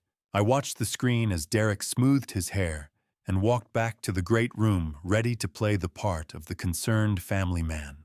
And I felt a righteous fury that finally burned away the last traces of the poison. The legal notice arrived before I could even finish saving the video files to the cloud. It didn't arrive with a knock or a polite request for signature. It was pinned to my heavy oak door with the cold precision of a taxidermist's needle, a white sheet of paper that screamed my own name back at me like a threat. I pulled it free, the staple leaving a jagged scar in the wood, and felt a cold tremor of realization. This was Derek's preemptive strike. I had barely stepped out of the hospital, yet he was already moving to silence me. The header of the document read, "Petition for Emergency Conservatorship." My eyes scanned the legalese, each word a poison-tipped arrow aimed at my autonomy. The entry twist hit me harder than the cardiac failure ever could. The petition wasn't just signed by Derek's high-priced firm. It was co-signed by Vanessa. My own daughter had put her name to a document alleging that I was suffering from grief-induced dementia and paranoid delusions. She was testifying in ink that my claims of being poisoned were nothing more than the hallucinations of a broken mind. I walked back into the great room, the dry, papery feel of the legal documents making my skin crawl. Henry Thorne was standing by the fireplace, the flickering orange light casting long, grim shadows across his face. I handed him the papers without a word. He read them quickly, his jaw tightening, until the muscles stood out like cords of wood. "He's calling me crazy, Henry," I said, my voice sounding hollow in the cavernous room. "He's using my grief as the weapon to take my mind. He's telling the court that I can't distinguish reality from the plots of the books I spent 40 years teaching." Henry looked up, his eyes hard and unyielding. "It's a classic play, Professor. If they can't kill the messenger, they destroy the message. He's freezing your status as trustee. Until a judge hears this, you can't sign anything, sell anything, or even use the lodge's funds to defend yourself. You're being legally paralyzed. How do you prove you're sane to a world that profits from you being broken?" I felt the walls of the lodge closing in, turning my sanctuary into a cell of Derek's making. I tried to call Sheriff Reynolds, hoping the security footage would be my shield, but the system had already been subverted. Sarah arrived at the lodge an hour later, not to collect the USB drive, but to deliver a dose of cold procedural reality. "I'm sorry, Thane," she said, her voice heavy with a frustration that matched my own. "Because this civil petition for competency was filed first, it takes precedence. Derek's lawyers have already filed a motion to stay any criminal investigation based on your testimony. They've argued that the evidence you're presenting, the video of the tampering, is tainted by your current mental instability, the lab results on your blood, and the pill organizer. They're being delayed by a discovery hold. Limbo, a religious term for a legal hell. That was my new home. I watched her depart, the distant hum of her cruiser fading into the mountain silence, and realized that Derek wasn't just playing a game of greed. He was playing a game of erasure. He didn't need to kill me with a pill anymore. He could kill me with a gavel. By evening, a second courier arrived, his engine idling at the gate like a mechanical heartbeat. He delivered the formal summons for a mandatory psychiatric evaluation. It was scheduled for 10 o'clock the following morning in town. I retreated to the library, the only place where I still felt like the master of my own story. I looked at the cold, smooth surface of Eleanor's silver-framed photo on the desk. She looked back at me with that knowing, tactical smile, and I felt the weight of the remaining videos pressing against my conscience. If I was declared incompetent, the videos would be dismissed as the ramblings of a sick man's wife. Derek would seize Timber Ridge immediately, and Eleanor's entire life's work would be paved over before the snow melted. I pulled the summons closer, the sharp scent of fresh ink stinging my nose. They want a hollow shell, I thought. They want a man who can't remember the truth, because the truth is too expensive for them to pay. I began to look into the doctor assigned to the evaluation, a Dr. Aris Thorne.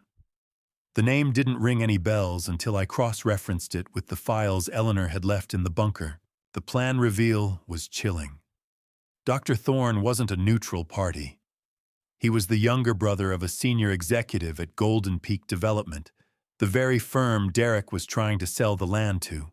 The evaluation notice was a white flag, but not for a truce. It was the shroud Derek wanted to wrap around my legacy. This wasn't an exam. It was a pre-planned execution of my civil rights. They were going to walk me into a room, ask me questions designed to trigger my grief, and then sign the papers that would end my life as a free man. I sat in the darkness for a long time, the only sound, the rhythmic ticking of the library clock and the occasional pop of the dying fire. I realized then that the only way to beat a man who plays with shadows is to let the darkness swallow me whole for just long enough to strike. Derek believed he had boxed me in, that my adherence to the law and my identity as a professor would make me easy prey for his bureaucracy. He expected me to show up, defend my sanity, and lose to a rigged deck. But he didn't know that I had 52 weeks of Eleanor's genius in my pocket. He didn't know that I was finally willing to stop being the observer of tragedies and start being the architect of one. I stood up, my joints cracking in the cold air, and walked toward the dark room. I had one night to prepare. I had to face the doctor, survive the drive, and find a way to turn the light of the law back onto the parasites hiding in the corners of my family tree. The road was a ribbon of black ice and jagged mountain shadows, and for a few blissful seconds, I actually believed that my mind was the only thing Derek was trying to break today. The drive into Jackson for the psychiatric evaluation felt like a funeral procession for my own mind, a grim march toward a room where a man I had never met would hold a pen over the death certificate of my autonomy. I gripped the steering wheel of my heavy truck, the leather cold beneath my palms, and mentally rehearsed the cadence of a sane man. I would be calm. I would be articulate. I would show them that the retired professor of literature was not a victim of grief-induced dementia, but a witness to a crime. But as I began the long, winding descent into Teton Pass, the weight of Eleanor's warnings pressed against my chest. I realized then that the psychiatric evaluation was merely a lure, a way to ensure I was on the most dangerous stretch of road in Wyoming, at precisely the moment when the morning light was too thin to reveal a trap. Derek didn't just want me declared incompetent. He wanted me erased from the equation entirely. The grade increased to 10%, the truck gaining momentum, as the road curved sharply toward a sheer drop. I tapped the brakes to maintain my line, but the pedal offered no resistance. It didn't feel spongy or worn. It simply sank effortlessly to the floorboards, a hollow gesture of control in a world that had suddenly lost its friction. Nothing. No pressure. No friction. Just the floorboard meeting my boot, and the speedometer climbing toward 60. My heart hammered a frantic rhythm against my ribs as I tried to pump the brakes, but the hydraulic system was dead, a silent conspirator in my descent. Not now, I whispered the words, freezing in the air. Focus, Thane. Pump them. I tried the emergency brake, but the cable felt slack, a useless umbilical cord severed by a master's hand. The switchbacks were coming faster now, the screech of tires on dry pavement occasionally breaking through the roar of the wind as I fought to keep the heavy vehicle from somersaulting into the ravine. With the truck gaining speed toward a sheer cliff edge, I knew I had seconds before the mountain claimed me. I made a split-second decision to ditch the vehicle into a dense snow embankment, rather than risk the drop. I swerved violently, the steering wheel bucking in my hands like a live animal as the tires screamed against the asphalt. I plowed into the packed snow at 40 miles per hour. The world exploded. There was a bone-shaking jolt of impact, followed by the deafening boom of the airbags deploying. Do you know what an airbag smells like? It smells like burnt matches and the sudden terrifying realization that you are very much alone. I was slammed into the seat, my ribs crying out, as the world turned into a blur of white nylon and choking dust. I slumped against the window, the cold wind whistling through the broken windshield, gasping for air that felt like needles. Eleanor, if this is the end, I'm sorry I couldn't finish it, I thought, the darkness of the pass threatening to swallow my consciousness as the ticking of the cooling engine became the only sound in the whiteout. I don't know how long I sat there before a passing motorist found me. By the afternoon, I was standing in a local mechanic shop in Jackson, my body a map of bruises, but my mind sharper than it had been in years. The head mechanic, a man whose skin was permanently stained with grease, and whose eyes were hard with the cynical wisdom of a mountain local, wiped his hands on a rag as he gestured to the mangled undercarriage of my truck. He didn't speak with the practiced empathy of a doctor. He spoke with the blunt honesty of a man who dealt in cause and effect. This wasn't a road accident, pal, he said, his voice gravelly and low. Someone gave you a one-way ticket off this mountain. He pointed to the brake lines. They hadn't rusted through and they hadn't been nicked by road debris. They had been severed with a precision-cutting tool, and the hydraulic fluid had been completely drained away. The cut in the brake line was as clean as a surgeon's incision, a clinical ending to a life Derek deemed redundant. I felt a cold, calculated fury settle into my marrow, replacing the panic of the descent. Derek hadn't just sabotaged the truck. He had orchestrated a performance of my own death. The mechanic reached into the undercarriage and pulled out something small, a slip of plastic that had been caught in the crossmember. He handed it to me with a puzzled frown. It was a Boise hotel valet tag dated 3 days ago. The saboteur hadn't just appeared at the lodge. They had followed me from the airport, or had been watching me for weeks, perhaps even staying in the same hotels where Derek's boardroom meetings were supposedly taking place. As the mechanic handed me the severed line, my phone buzzed with a call from Sheriff Reynolds. She didn't ask if I was okay. She only said, "Derek has an alibi, Thane. He's been in a Boise boardroom for the last 6 hours." I looked at the grease on my hands and the valet tag in my palm, realizing that I was fighting a man who could be in 2 places at once while I was barely hanging on to my own life. "I need to call the sheriff back." I told the mechanic, my voice steady and cold, but not to talk about alibis. I need her to see exactly what a precision cut looks like when it's meant to be a murder. The knock at the cabin door wasn't the rhythmic sound of a visitor. It was the frantic, uneven hammering of someone who had run out of places to hide. The walk from the mechanic's shop to the sheriff's station had been a grueling 3 blocks each step, sending a fresh spike of pain through my cracked ribs. But this sound was a different kind of trauma. I had retreated to Henry's cabin to recover, seeking the relative safety of the shadows, yet the world refused to leave me in peace. I moved toward the door, my hand instinctively reaching for the heavy iron poker by the wood stove. I pulled the heavy timber back, and for a moment the freezing rain of the Tetons blurred my vision. Then I saw her. Vanessa stood there, her designer clothes soaked through and clinging to her trembling frame, her face a mask of pure terror. She didn't wait for an invitation.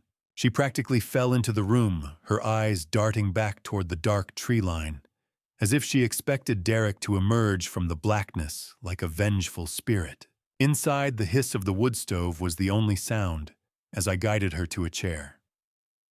She was hyperventilating her cold, pale hands, shaking so violently she couldn't even unbutton her coat. How do you look at your child and see both the victim and the villain in the same trembling pair of eyes? I wrapped a wool blanket around her, watching as the warmth of the cabin slowly began to thaw her exterior, though I knew the frost inside her ran much deeper. "Dad, please," she whispered, her voice cracking like dry glass. "He's going to kill you." I tried to stop him. I tried to talk him down, but he's past listening. He's gone somewhere dark, and I can't stop him anymore. I sat across from her, my own body aching, but my mind sharpening with a cold clarity. "You're safe here, Vanessa," I said, keeping my voice steady. "But if we are going to survive this, I need the truth. I need all of it. No more half measures, and no more of the lies Derek fed you." She looked at me then, and the entry twist surfaced from the depths of her guilt. She confessed that Derek didn't just find the records he used to blackmail her. He had actually encouraged her to drink that night back in 2020. He knew she was emotionally fragile, mourning a failed project, and he had poured the drinks himself, waiting for her to make the mistake he needed to own her forever. Vanessa's voice dropped as she began the long descent into the details of the embezzlement trap. Her descent had truly begun in 2019 when she stole $600,000 from a medical device company to cover Derek's spiraling gambling losses. $600,000. A lifetime of my salary vanished in a single secret transaction to keep my daughter out of a jumpsuit. She revealed that Eleanor had found out and paid the full restitution in secret to save Vanessa from a felony conviction.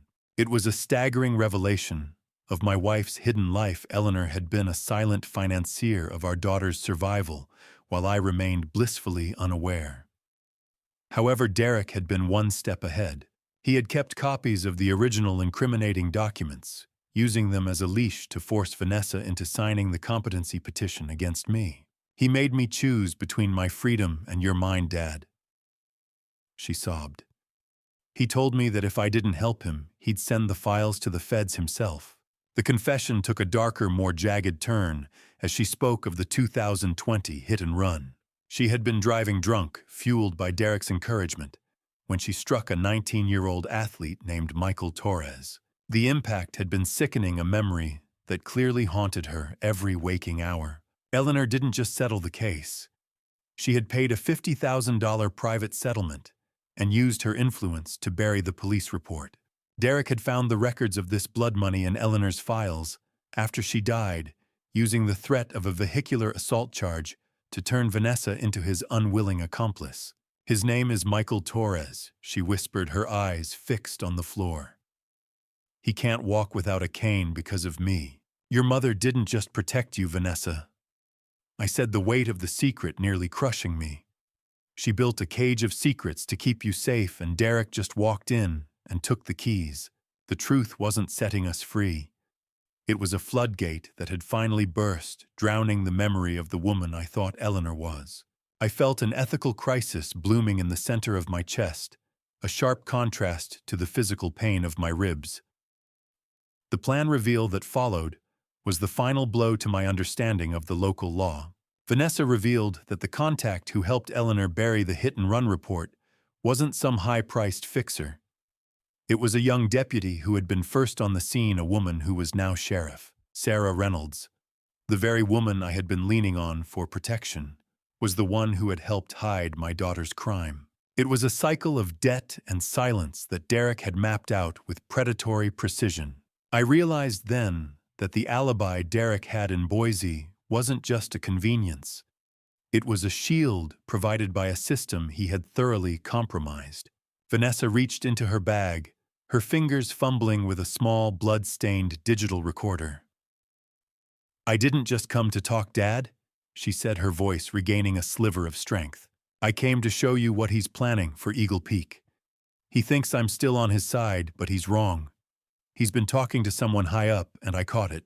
I stared at the device in her hand, the metallic click of the power button sounding like the cocking of a hammer in the quiet cabin. My daughter had handed me the one weapon Derek wouldn't expect me to have. As she pressed play, the static hissed, and a voice I had come to loathe filled the room, cold and calculating. Vanessa looked at me with a silent plea for forgiveness, but I was already looking past her, toward the ridge where the lynx were hiding and where my son was waiting. The end game had begun. The grainy audio on the recorder hissed with the sound of a mountain wind, but Derek's voice cut through the static like a serrated blade, outlining the exact coordinates of my intended grave. The audio on the recorder was distorted by the sound of a running engine, but Derek's voice was unmistakable, devoid of the oily charm he used to mask his greed. He was speaking to a man he called the Handler, giving specific instructions on how to stage my disappearance on Eagle Peak. I sat in Henry's cabin, the heat of the wood stove, failing to reach the ice in my marrow. Vanessa sat across from me, her face ghostly and pale, watching me listen to her husband coordinate my murder. Every word from the speaker was a nail in the coffin of our family, as I once knew it. I realized that the alibi in Boise was just a distraction. Derek had a team in place, shadows moving across my land at his command. I looked at the small blood-stained device in my hand and felt a sudden sharp clarity. The time for being the passive literature professor was over. My wife had left me a fortress, and it was time I learned how to command it. I stood up and walked to the small safe in the corner of the cabin where I had stored the items from the bunker. I retrieved a sealed envelope Eleanor had marked with a simple, devastating instruction, "When you're ready." I handed it to Vanessa. "Your mother knew this day would come." I told her, my voice low and steady. "She knew you were caught in a trap, and she spent her final strength building you a way out." Vanessa's hands trembled as she broke the seal. As she read Eleanor's plea for her to choose the truth over Derek's cage, the armor of her anxiety finally began to shatter. Eleanor's letter revealed a final staggering act of tactical love. The $50,000 settlement to Michael Torres hadn't just been hush money to bury the report. Eleanor had used that money to fund a specific trust for Michael's medical care, and future a trust that the boy could only access if Vanessa formally confessed her role in the hit and run. Eleanor wasn't just buying silence. She was buying Vanessa's eventual redemption. "Confession is a heavy price," I said, watching my daughter's face, but silence was the currency Derek used to buy my life. "Confession isn't a sentence, Vanessa. It's the only way to stop Derek from using your past to kill our future." I watched the genuine healing grief finally break through her terror. a daughter returning to herself through the words of a mother who had never given up on her. Confession is a heavy price, but silence was the currency Derek used to buy my life. We returned to the lodge under the cover of a gray, overcast dawn, moving like shadows through the fresh, pine-scented air. The transition from the isolation of Henry's cabin to the activity at the lodge was jarring. We were met at the gates by a convoy of rugged trucks, loaded with scientific equipment, their tires crunching over the frozen gravel. My son Ethan led the charge, his University of Montana research team, transforming the sanctuary into a high-tech fortress of science in a matter of hours. The research trucks were like steel knights arriving on a battlefield of snow, their flashing light bars the first sign of a law Derek couldn't manipulate. Ethan immediately began coordinating the deployment of DNA hair traps and high-speed infrared cameras across the western ridge. The lodge, once a target of silent sabotage, was now swarming with witnesses and professionals.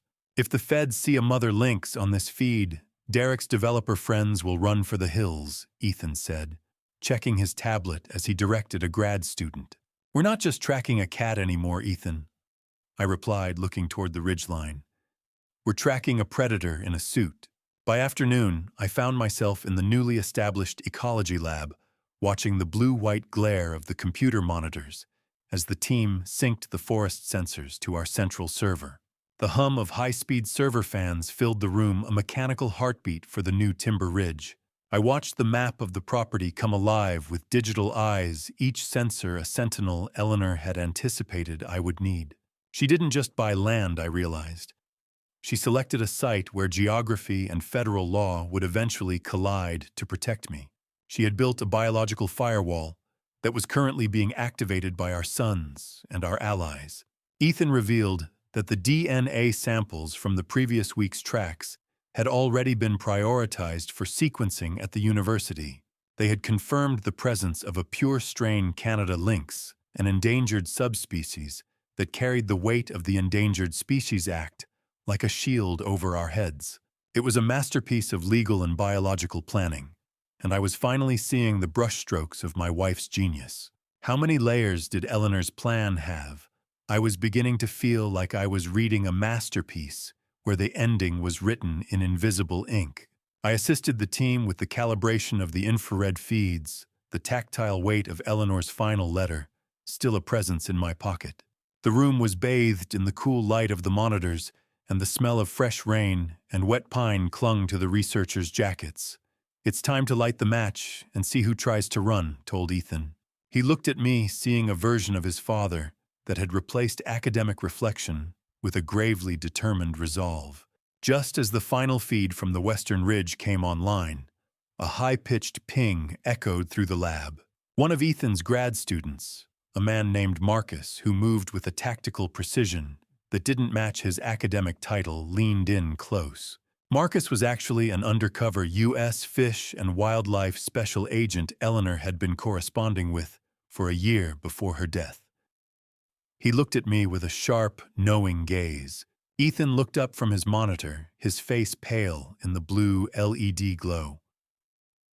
"Dad, we just got a ping from the ridge," he whispered. "Something is moving toward the den, and it isn't Selena."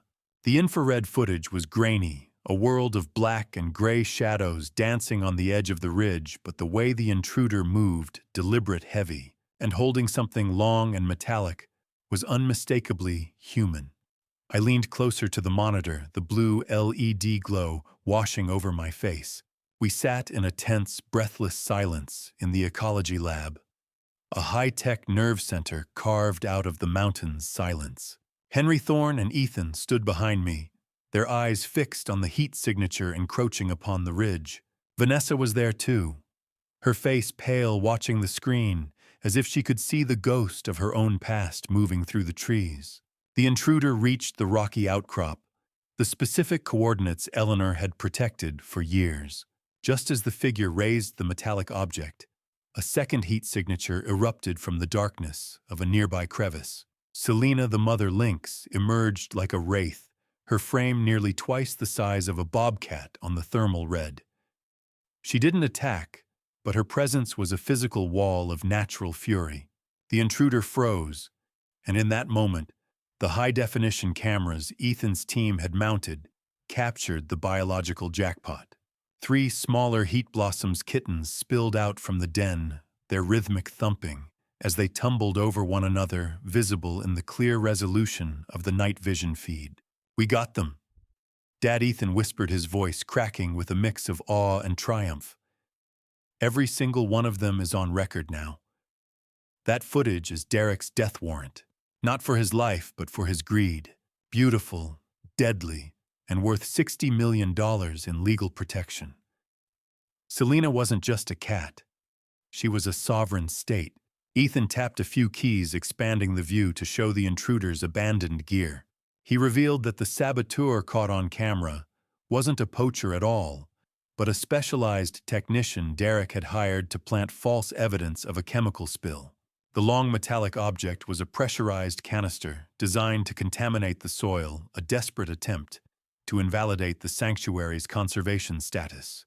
Derek was trying to poison the land because he couldn't poison me. I felt a surge of extreme vindication, a sharp, cold heat in my chest that had nothing to do with the heart problems that nearly killed me.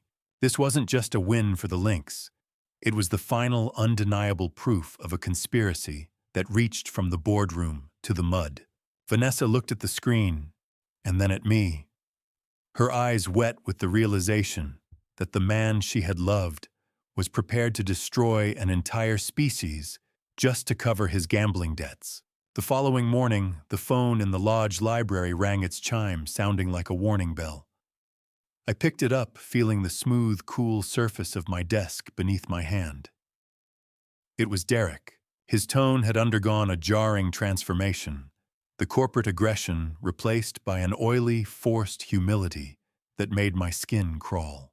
"Thane, I've been thinking," he said, and I could hear the raspy hiss of his breathing through the receiver. "Life is too short for this bitterness. I was wrong about the property. I've been doing some reading on conservation, and I think I finally understand what Eleanor was trying to do. I've found my way back to family values. Let's talk just us. Have you ever heard a man apologize for trying to kill you while you knew he was still holding the knife behind his back?" I took a sip of bitter tea, the liquid stinging my tongue as I looked at the silver-framed photo of my wife. "I'm tired, Derek," I said, layering my voice with a veneer of elderly exhaustion I didn't truly feel. "Maybe it is time we found common ground. Perhaps the lawyers have done enough damage." Derek's response was immediate, a predator sensing a weakness in the herd. He proposed a bonding hike to Eagle Peak for the coming Saturday. He wanted us to go to the highest point on the property, away from the censors and the lawyers, so we could discuss a peaceful compromise. I recognized the scenario immediately. It was the exact pivot Eleanor had predicted in her final video, the Week 52 warning. She had told me that when Derek ran out of legal and chemical options, he would try to isolate me. He wanted the mountain, and he was inviting me to my own execution. "Let's go up to Eagle Peak." "Saturday morning," Derek said, his voice dropping into a register of fake sincerity. Like a father and son should. "Saturday." Then I replied, my eyes meeting Henry's as he walked into the room. "I'll meet you at the trailhead." I hung up the phone, the smell of old leather in the library seeming more pronounced in the sudden quiet. Derek's voice on the phone was like sugar-coated arsenic. Sweet on the tongue, but I could already feel the poison in the air. I looked at Henry, who was already checking the batteries on the hidden recorders Ethan's team had provided.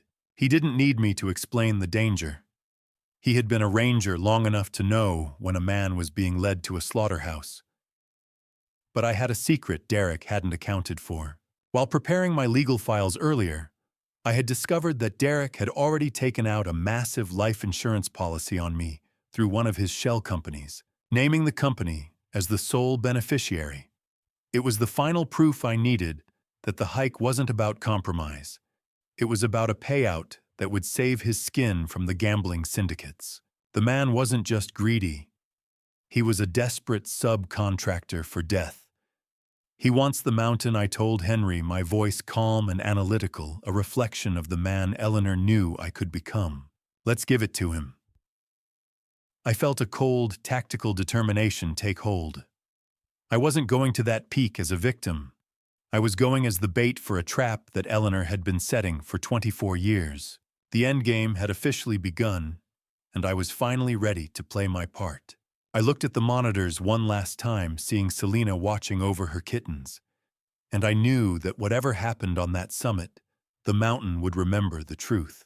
The steel door of the bunker groaned as I pulled it open, a sound like a physical ache echoing through the studio, signaling that the time for hiding was officially over. The combination 091545 felt like a prayer as I punched it into the bunker's keypad for what I hoped would be the last time. I descended into the cool, recirculated air of the vault, the weight of the upcoming confrontation sitting heavy in my gut. As the lights hummed to life, I realized that the bunker isn't just an archive. It's a hardened command center. Tucked behind the medical refrigerator was a secondary satellite uplink, its status lights glowing a steady, defiant green.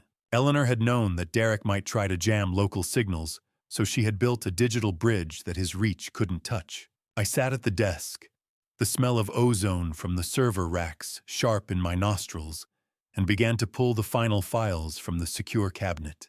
The dry texture of the property appraisals beneath my fingertips told a story of wealth that I had never imagined. I spent the better part of the night reviewing those finalized documents. The $60 million truth was staring me in the face, typed in a cold, professional font. I realized the property's true value isn't the timber or the sprawling views. It was the senior headwater rights and the non-invasive genetics research rights for the Canada Lynx corridor. Collectively, they were worth over $60 million. This revelation made Derek's initial $28 million offer look like a petty theft, a lowball scam designed to exploit a grieving widower. You were never just a photographer, Eleanor, I thought. You were a master architect of assets. She had seen the convergence of ecology and law long before I had even considered leaving Chicago. $60 million. In the world of literature, that's a tragedy. In the world of Derek Brooks, it's a reason to kill. It confirmed the magnitude of the greed. I was fighting a hunger that wouldn't be satisfied with anything less than my total destruction. I moved to a secondary file, one hidden beneath the land deeds. It documented the lethal collusion between Derek's gambling debts and the board of Golden Peak Development. I discovered that the executives Derek had been dealing with were actually fronts for the very casino enforcers who had been threatening his life for years. He hadn't just invited a developer into our lives. He had invited a cartel. He had essentially sold the family's future and the sanctity of the mountain just to stay out of a concrete jacket. Every step Derek took toward me was being dictated by men who viewed a human life as a line item on a ledger. The upcoming hike wasn't just a familial dispute. It was a matter of survival for everyone involved, including Vanessa. I felt a cold, sharp clarity regarding the stakes. I was no longer just protecting a house. I was standing in the gap between a criminal syndicate and the legacy of the woman I loved. How do you agree to be the bait in a trap when you know the predator has already tried to stop your heart twice? I turned to the laptop and opened the final video file, marked Week 52, Emergency Use Only. Eleanor appeared on the screen, her face gaunt and her voice a mere rasp, yet her eyes were burning with a fierce, tactical determination. She didn't offer comfort this time. She gave orders. She explained that Derek's arrogance is his greatest weakness, a blind spot we had to exploit. Thane, you must be the bait. She whispered, the flickering blue light of the video casting long shadows against the bunker walls. Let him believe he's won until the moment the handcuffs click. She instructed me to specifically reveal my knowledge of the bunker to Derek, to dangle the secret in front of him until he was provoked into a violent, provable reaction. She emphasized that the sheriff must be the silent witness to this final act, the one person who could turn Derek's desperation into a life sentence. Eleanor's final words were a lighthouse in the middle of a hurricane. They didn't stop the storm, but they gave me a direction to steer. I trust you to finish this, she said, her image beginning to grain as the recording reached its end. Protect our land. Protect our daughter. I love you. The screen went black, leaving me in the silence of the command center. I sat there for a long time, the hum of the satellite uplink the only sound in the room. I reached into the safe one last time and found a digital recording I hadn't seen before. It was Derek's nuclear option. Years ago, Eleanor had recorded him confessing to his early deaths on a hidden nursery monitor, while he thought he was alone with a sleeping baby. She had kept it for this exact moment, a final blade to slide between his ribs if he ever turned on us. It was the ultimate character exposure, a recording of the man Derek truly was before the Italian suits and the corporate facade. I closed the laptop, my heart steady for the first time in months. I looked at the small black briefcase Eleanor had left beside the desk, tucked into a corner where it wouldn't be seen by a casual observer. I reached down and clicked the latches. Inside was the one thing Derek would never expect a retired professor to carry: a high-gain directional microphone and a set of encrypted body wires linked directly to the satellite uplink upstairs. Eleanor had provided the tools for me to record my own potential murder in real time, ensuring that even if I didn't make it off the mountain, the truth would. I packed the equipment with practiced care, feeling the weight of the $60 million plan settle into my shoulders. I was the bait, but I was bait with teeth. I climbed the stairs out of the bunker, the morning light of day 71 beginning to bleed through the studio windows. I had a meeting at the diner to catch the first phase of a plan that would either save my family or bury me under the weight of the Teton Range. The bell above the diner door chimed with a cheerful irony that made my skin crawl, announcing my arrival to the man who had already tried to bury me 3 times. The Mountain View Diner was filled with the smell of cheap grease-burnt coffee and maple syrup, a mundane backdrop for the execution of a $60 million plan.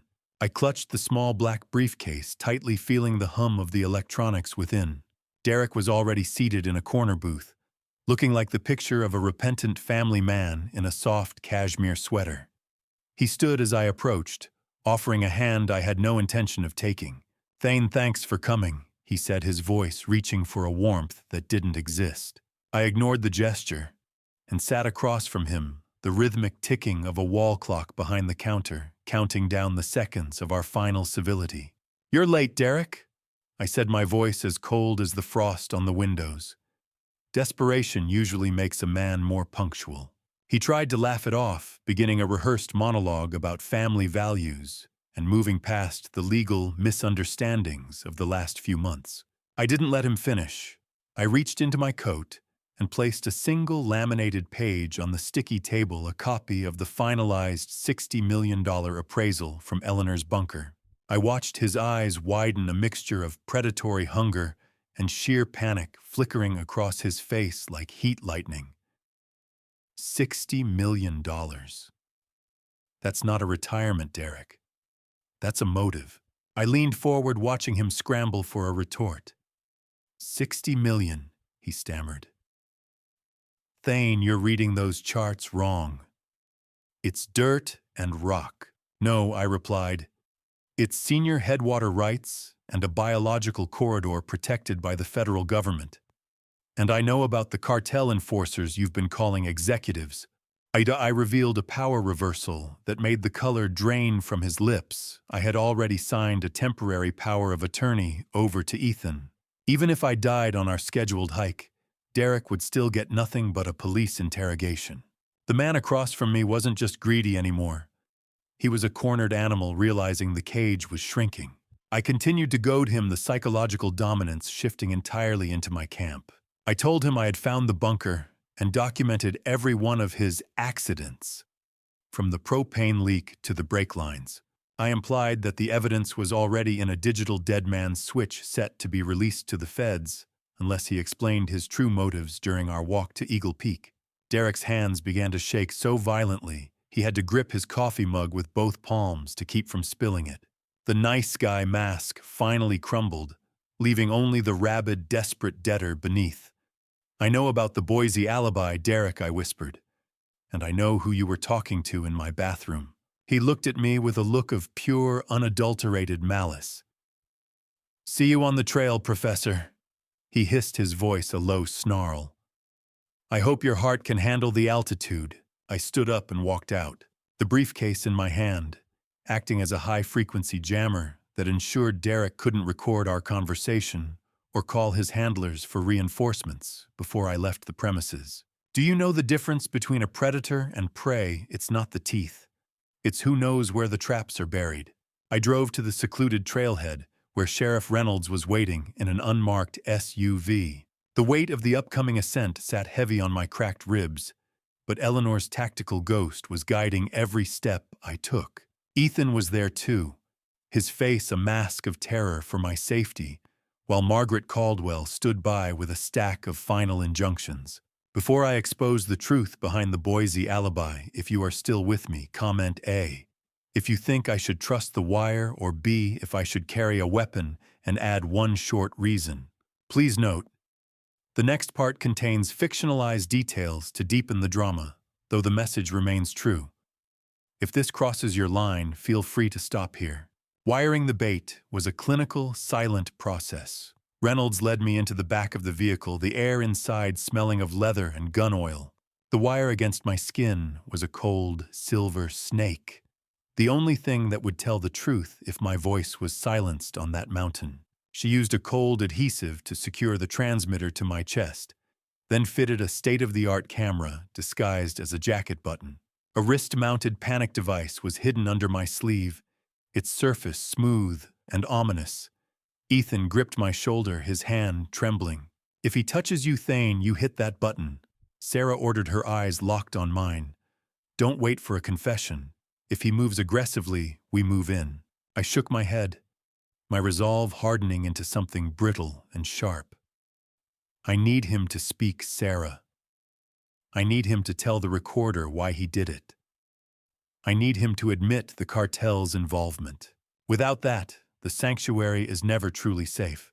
We finalized the tactical plan in hushed tones, the sound of heavy static in my earpiece, a constant reminder of the technological net we were weaving. The deputies would remain in the tree line, leapfrogging behind us as we climbed. They would be invisible, but they would be listening to every breath I took. Margaret reminded me that legally this was my only chance to sever Derek from the estate once and for all under the moral turpitude clause. The metallic taste of fear was sharp on my tongue, but I swallowed it down, thinking of Eleanor and the lynx she had died to protect. Reynolds checked the feed on her tablet and nodded, the blue light reflecting in her weary eyes. "We can hear everything, Thane. Now go up there and make him say it." The first step onto the Eagle Peak Trail felt like crossing a threshold into a world where oxygen was a luxury, and my son-in-law was the only judge of who deserved to breathe it. The morning of the hike was a world of gray light and bone-chilling silence, the kind of stillness that precedes a landslide. I met Derek at the trailhead at 6 a.m. sharp. He looked ready for a catalog shoot in high-end technical gear, while I felt every bit of my 67 years beneath my layers. The thin, freezing air burned my lungs as we began the grueling 3-mile climb. For the first hour, Derek maintained a mask of forced camaraderie, talking about the view and the fresh start we were all embarking on. I remained quiet, focusing on the steady, rhythmic beat of my heart and the hidden weight of the wire against my chest. I was waiting for the altitude to strip away his patience, for the physical strain to compromise his carefully constructed persona. As the trail narrowed and the cliff edges became more pronounced, his tone shifted. The friendly banter was replaced by subtle intimidation, little comments about how easy it would be for an old man to lose his footing on the scree slopes. "Just keep your head down, Thane," he said, his voice dropping an octave. "It's a long way to the top." I glanced at him, my gaze steady despite the fatigue. "I've spent 40 years teaching men how to fall in literature, Derek. I think I can handle a hike." We reached the 2-mile mark, a place where the ridge dropped sharply into a 1,000-foot ravine. The wind howled through the gap, a mournful sound that seemed to highlight the isolation. I stopped, leaning against a frost-covered boulder. It was time. I looked Derek in the eye, and revealed that I had found the hidden bunker, Eleanor's journal, and the recorded phone calls regarding his casino enforcers. I watched the color drain from his face, replaced by a twitch near his left eye. I mentioned the entry twist I had uncovered the second pair of gloves he had stashed in his pack to plant on my body to make a murder look like a suicide induced by my mental decline. "Why didn't you just wait, Derek?" I asked. "Why not let nature take its course?" he finally snapped. The mask didn't just slip, it shattered, his face contorted with a sociopathic rage that made him look like a stranger. "Because you're too healthy, Thane," he roared, his voice echoing off the granite walls. "You'd live 20 years while I rot in a basement, or end up at the bottom of a lake. Those people won't wait another month.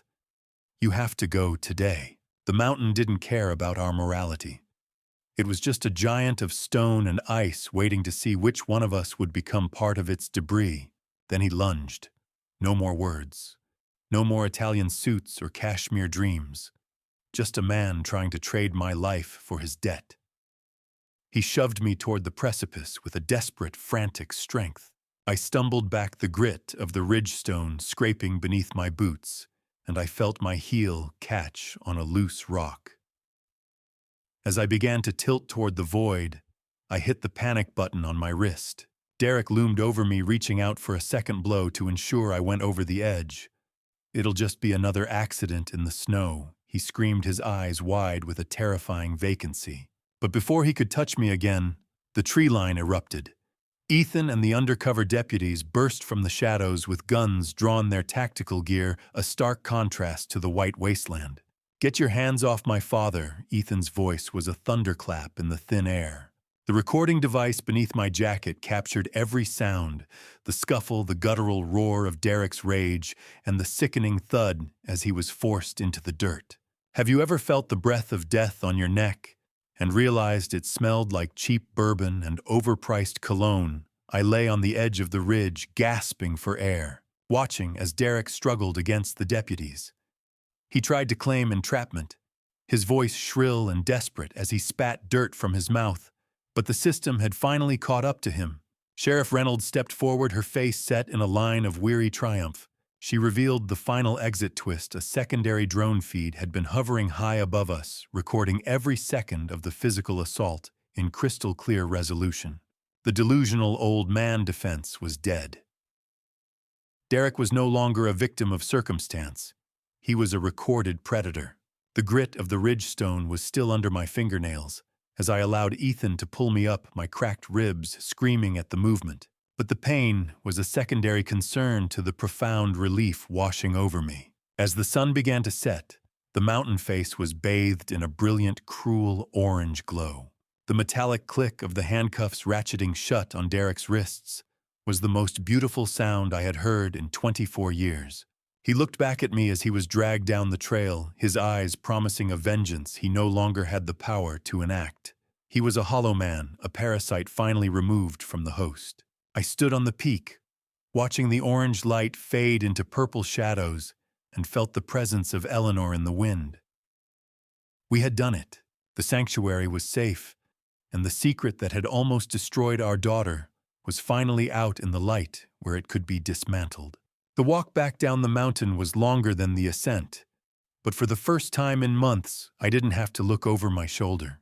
I was Thane Garrison, a retired professor, a father, and the sovereign protector of Timber Ridge. I took one last breath of the cold mountain air, realizing that while I had spent my life teaching stories, I had finally finished the one that mattered most. The silence that returned to Eagle Peak wasn't the peaceful quiet of the wilderness. It was the heavy, echoing hush of a courtroom before the gavel falls. As I watched the sheriff's cruiser disappear down the mountain with Derek in the back, I felt a strange, cold numbness where the adrenaline had been. The walk back down the mountain was longer than the ascent, but for the first time in months, I didn't have to look over my shoulder. My ribs still ached with every breath, a physical reminder of the collision Derek had orchestrated. But the weight on my soul had finally begun to lift. I spent the next 48 hours coordinating with Margaret Caldwell and Ethan, preparing for the legal storm that was about to break. Sheriff Reynolds didn't waste a second. She executed simultaneous search warrants on Derek's home and his private real estate office, and what they found was a digital archive of malice that made my blood run cold. They recovered an encrypted laptop containing deleted drafts of a document titled The Old Man's Final Days. It was a meticulous roadmap for framing my dementia, detailing how to isolate me, swap my medications, and provoke outbursts in public. Deleted files are never truly gone. They're just ghosts waiting for the right digital medium to haunt the person who typed them. More chillingly, the digital paper trail led to a series of untraceable payments made to the technician we'd caught on the Lynx cameras. Derek hadn't just wanted my money, Sheriff Reynolds told me as she showed me the evidence at the station. He wanted to rewrite your medical history while you were still alive. He wanted to erase Thane Garrison so he could inhabit his legacy. Literature is full of villains who try to play God with other people's lives, I replied, staring at the screen. Derek just lacked the imagination to succeed. The most horrifying discovery was a hidden plan reveal. Derek had actually planned to kill Vanessa as well once the property transfer was complete, fearing she would eventually crack under the guilt and turn on him. Vanessa sat with me and Margaret Caldwell in the lodge library a few days later, the flickering light of the fireplace casting shadows over her weary face. She was ready to face the consequences Eleanor had tried so hard to spare her from. With a trembling hand, she signed a formal confession detailing her medical embezzlement and the 2020 hit and run of Michael Torres. Do you know what the hardest part of forgiveness is? It's not letting the other person off the hook. It's watching your own child put the handcuffs on themselves. She took full responsibility for her initial crimes, agreeing to testify against Derek in exchange for a plea bargain that included significant restitution and community service. I'm ready to stop running, Dad, she whispered, the smell of fresh rain and wet pine clinging to her sweater. I want Michael to have the justice Mom tried to buy for me. Truth is a heavy anchor, Vanessa, I told her, placing a hand on hers. But it's the only thing that will keep you from drifting back into Derek's reach. The trial of the people versus Derek Brooks began on a cold, sterile Tuesday in April. The county courthouse was filled with the smell of stale coffee and the hum of suppressed anticipation. The prosecution's case was airtight, fueled by the drone footage and my own recorded confession from the mountain. Derek's legal team tried to argue entrapment, claiming I had goaded him into a state of mental distress, but the presentation of Eleanor's Week 52 video destroyed his remaining credibility. Hearing her voice in that courtroom presented as a dying declaration was the most powerful moment of my life. It was as if she were standing there with us, her eyes sharp and her resolve unyielding. The jury deliberated for only 6 hours. When they returned, the silence was absolute. Guilty on all counts, including 2 counts of attempted murder. Derek didn't take the verdict with dignity. He lunged toward the railing, his face a mask of sociopathic rage. "You're a meddling old man, Thane," he roared, his voice echoing in the rafters. "You'll die in that house alone." I looked at him with a calm that seemed to infuriate him further. "I'm never alone, Derek," I said. "I have the truth. You have 4 walls and a memory of what you lost." The judge's gavel sounded like the final period at the end of a long, bloody sentence. The judge sentenced him to 45 years in a maximum security facility, ensuring he would never again see the sun rise over the Teton Range. As he was let out in chains, a final power reversal was triggered. The moral turpitude clause Eleanor had inserted into the trust was activated by the felony conviction. Derek's potential spousal share of any future inheritance was automatically redirected into a permanent medical trust for Michael Torres's rehabilitation. Eleanor had ensured that the man who tried to profit from her family would instead fund the healing of the boy her daughter had hurt. As the courtroom cleared, the cold, sterile lighting seemed a bit warmer. Vanessa sat in the front row, her muffled sobbing the only sound in the wake of the sentence. I walked to her and held her, feeling her breathe for the first time in years, without the weight of Derek's thumb on her neck. Margaret Caldwell approached us, handing me a heavy legal brief. The land was safe. The critical habitat designation was in process, and the development permits for Golden Peak were being permanently revoked by the federal government. But as I flipped through the final pages of the brief, I realized the U.S. Fish and Wildlife Service had one more surprise for the Garrison family. I looked at the seal on the document and felt a surge of somber vindication. Eleanor hadn't just saved the land, she had ensured it would become a world-class center for the very species she loved. As Derek was led into the transport van outside, I knew our part in the tragedy was over. I looked at the legal brief one more time, a sense of deep peace settling over me. We were no longer the hunted. We were the guardians. The official letter from the Department of the Interior arrived with an embossed seal that didn't just protect the land. It permanently silenced the jackhammers Derek had tried to invite into our woods. I held the heavy, crisp paper in the great room of the lodge, the late spring sun bleeding through the high windows and illuminating the dust motes dancing in the air. Ethan stood beside me, his face glowing with a deep professional and personal pride that seemed to mirror my own. We reviewed the formal report together, our eyes tracing the words that officially designated Timber Ridge as a critical habitat for the Canada lynx. This wasn't just a win for the environment. It was a total legal shutdown of Derek's vision for a high-density resort. The land was now sovereign. I realized that Eleanor's foresight had secured the sanctuary's future for decades to come, especially when Ethan mentioned the massive $15 million partnership offer from Terragen Bio. They weren't interested in timber or views. They wanted to fund non-invasive genetics research. "The land is sovereign now," Dad Ethan said, his voice steady with conviction.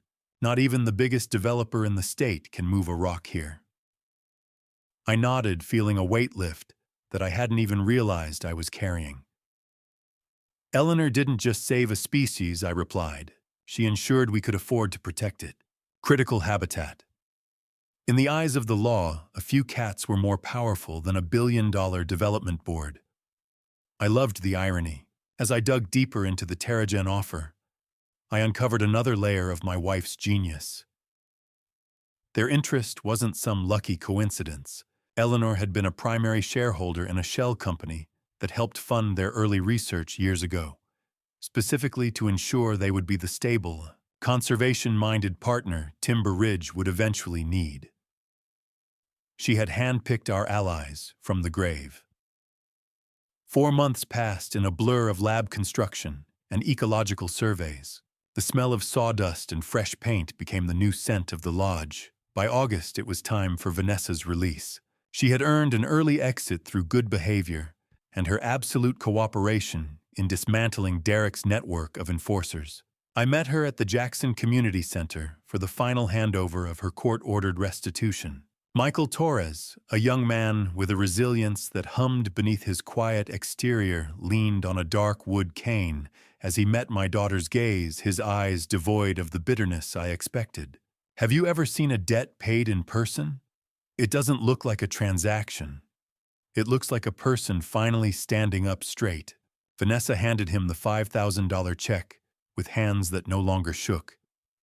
"This doesn't fix your leg, Michael," she said, her voice soft but clear. "But I hope it starts to fix the lie I lived." Michael looked at the check, and then at her, a small, sad smile touching his lips. "It's a start, Vanessa. A real one." Later that afternoon, as Michael and I sat on a bench outside, he dropped a final bombshell. He revealed that he had actually known about the $50,000 blood money Eleanor had sent him years ago. He had refused to spend a cent of it, keeping it in a separate savings account all this time. He offered to donate the entire sum back to the sanctuary. It was a gesture of integrity that made the air feel cleaner, a sign that the cycle of secrecy had finally been broken by a young man who valued the truth more than a payout. Vanessa returned to the lodge that evening, stepping onto the porch with the hesitant gait of a stranger. The cool evening breeze carried the scent of wet pine and the distant, sharp cry of a hawk. I gave her a tour of the new lab, showing her where the data from the mountain sensors was processed. She looked at the monitors, watching the live feeds of the forest she had almost helped destroy. Eventually, I led her to Eleanor's studio. I reached into the safe and pulled out the final envelope. Eleanor's check was more than currency. It was a bridge she'd built across the chasm of her own daughter's mistakes. I handed it to her along with the note. Inside was a $10,000 check and a few simple words. Second chances require resources. Vanessa collapsed into the chair, the crinkle of the handwritten note loud in the quiet room. She broke down into a fit of overwhelming grace and healing grief. She knew I'd lose everything, didn't she? Vanessa sobbed, clutching the paper to her chest. I sat on the edge of the desk, watching the sunset catch the ridges of the Tetons. She knew you'd find yourself, Vanessa, I said. She just wanted to make sure you had the tools to build something new. We sat in the studio for a long time, the silence between us no longer filled with the ghosts of Derek's threats. I felt a sense of completion, a feeling that the narrative I had been thrust into on that cold January afternoon was finally reaching its intended resolution. My daughter was home. My son was leading a scientific revolution on our own soil, and the man who tried to kill us was a memory fading behind prison bars. I looked at the silver-framed photo of Eleanor on the desk. Her architectural script on the note was the last piece of her physical presence I had left to discover. I realized that my role as a literature professor had prepared me for many things, but it was Eleanor who had taught me the most important lesson of all, that a well-plotted life isn't about avoiding tragedy, but about building a sanctuary strong enough to survive it. As Vanessa clutched the note, the sound of a vehicle approaching made us both tense, a reflexive habit we hadn't yet broken. But then the radio on the desk crackled to life, and Henry's voice was calm and steady. "Professor, the scientists are here from the university," he said, and they brought the first satellite images of the spring kittens. Vanessa looked at me, a spark of genuine hope in her eyes, and I knew the next chapter of our lives was about to begin. The air was brittle with a 15-degree chill, but the lodge glowed like a warm amber lantern against the obsidian vastness of the Wyoming night, a monument to a woman who had planned for everyone's future but her own. The grand opening of the Eleanor Garrison Wildlife Gallery was scheduled for the 15th of December, exactly 11.5 months since I had first turned that brass key in the lock. I stood in the great room adjusting my tie while the scent of expensive champagne and pine needle tea filled the air. Outside, the crunch of fresh snow underfoot announced the arrival of 80 guests, university faculty, Terrigen executives, and even Sheriff Reynolds, who traded her uniform for a sharp blazer tonight. My eyes stayed on the center of the room, where the ribbon-cutting ceremony was about to transform Timber Ridge from a site of secret warfare into a world-class research center. I felt a profound sense of accomplishment as I watched Vanessa. She was leading Michael Torres through the gallery, her movements no longer jerky with anxiety, but fluid and grounded. I realized that the entry twist Eleanor had hidden was the most staggering of all. While reviewing the final video files, I discovered that the 365 days later message was actually recorded on the very first day of Eleanor's diagnosis. She hadn't just visualized this victory after building the lodge. She had seen it before a single brick was laid. She knew the man I was, a literature professor who lived through other people's chapters, and she had designed this entire odyssey to force me to write my own. How many pages must a man turn before he realizes he's no longer reading someone else's book? But writing the final chapter of his own, I watched with moist eyes as Vanessa and Michael stopped before a stunning infrared print of Selena and her kittens. Michael leaned on his dark wood cane, his face reflecting a quiet, restorative peace that legal settlements or blood money could never provide. "She would have loved the light in this room," Dad Ethan said, coming to stand beside me. I nodded, squeezing his shoulder. "Eleanor didn't just preserve the land, Ethan. She preserved us." Later that afternoon, I found myself near the memorial darkroom, a space we had preserved exactly as Eleanor left it. I observed from the doorway as Vanessa and Michael Torres shared a private moment. Michael revealed then that he had taken the trust funds redirected from Derek's conviction money Derek had tried to use to bury our family and used them to start a scholarship for disabled hikers. It was a beautiful living apology. I realized then that the first mistake Eleanor mentioned at the very beginning of this journey was not just the name of a cheap motel in Niagara Falls. It was the Garrison family's history of choosing secrecy over truth, of burying pain instead of healing it. That cycle was now officially broken. I watched them shake hands, and for the first time, the shadow of the 2020 hit and run didn't feel like a weight. It felt like a foundation. 12 months, 52 videos, one dead husband-in-law, and 3 kittens that cost $60 million to protect. The magnitude of the cost was high, but as Michael smiled at my daughter, I knew the investment in the truth was worth every cent. After the final guests departed, and the hum of the server fans became the only sound in the house, I retreated to the porch. The brilliant cold twinkle of the Teton stars was so sharp, it felt like I could reach out and touch the celestial gears of the universe. I sat in Eleanor's favorite cedar chair and opened the final video file on my tablet. 365 days later, Eleanor appeared on the screen looking thinner and weaker than in the previous videos, yet she was radiant with a sense of completion. Thane, she said, her voice a soft melody against the Wyoming wind. I am so proud of the protagonist you became. You stopped being a spectator of tragedies and started being the architect of a sanctuary. She told me to finish the story beautifully and promised that she wasn't truly gone. She was part of the mountain wind, now part of the rustle in the pines. Eleanor's voice wasn't a recording anymore. It was the hum of the forest, the pulse of the lynx, and the steady, quiet beat of a heart that had finally learned how to forgive itself. I sat in the silence for a long time after the screen went black. Eleanor, we did it, I whispered into the freezing dark. The land is safe. The family is whole.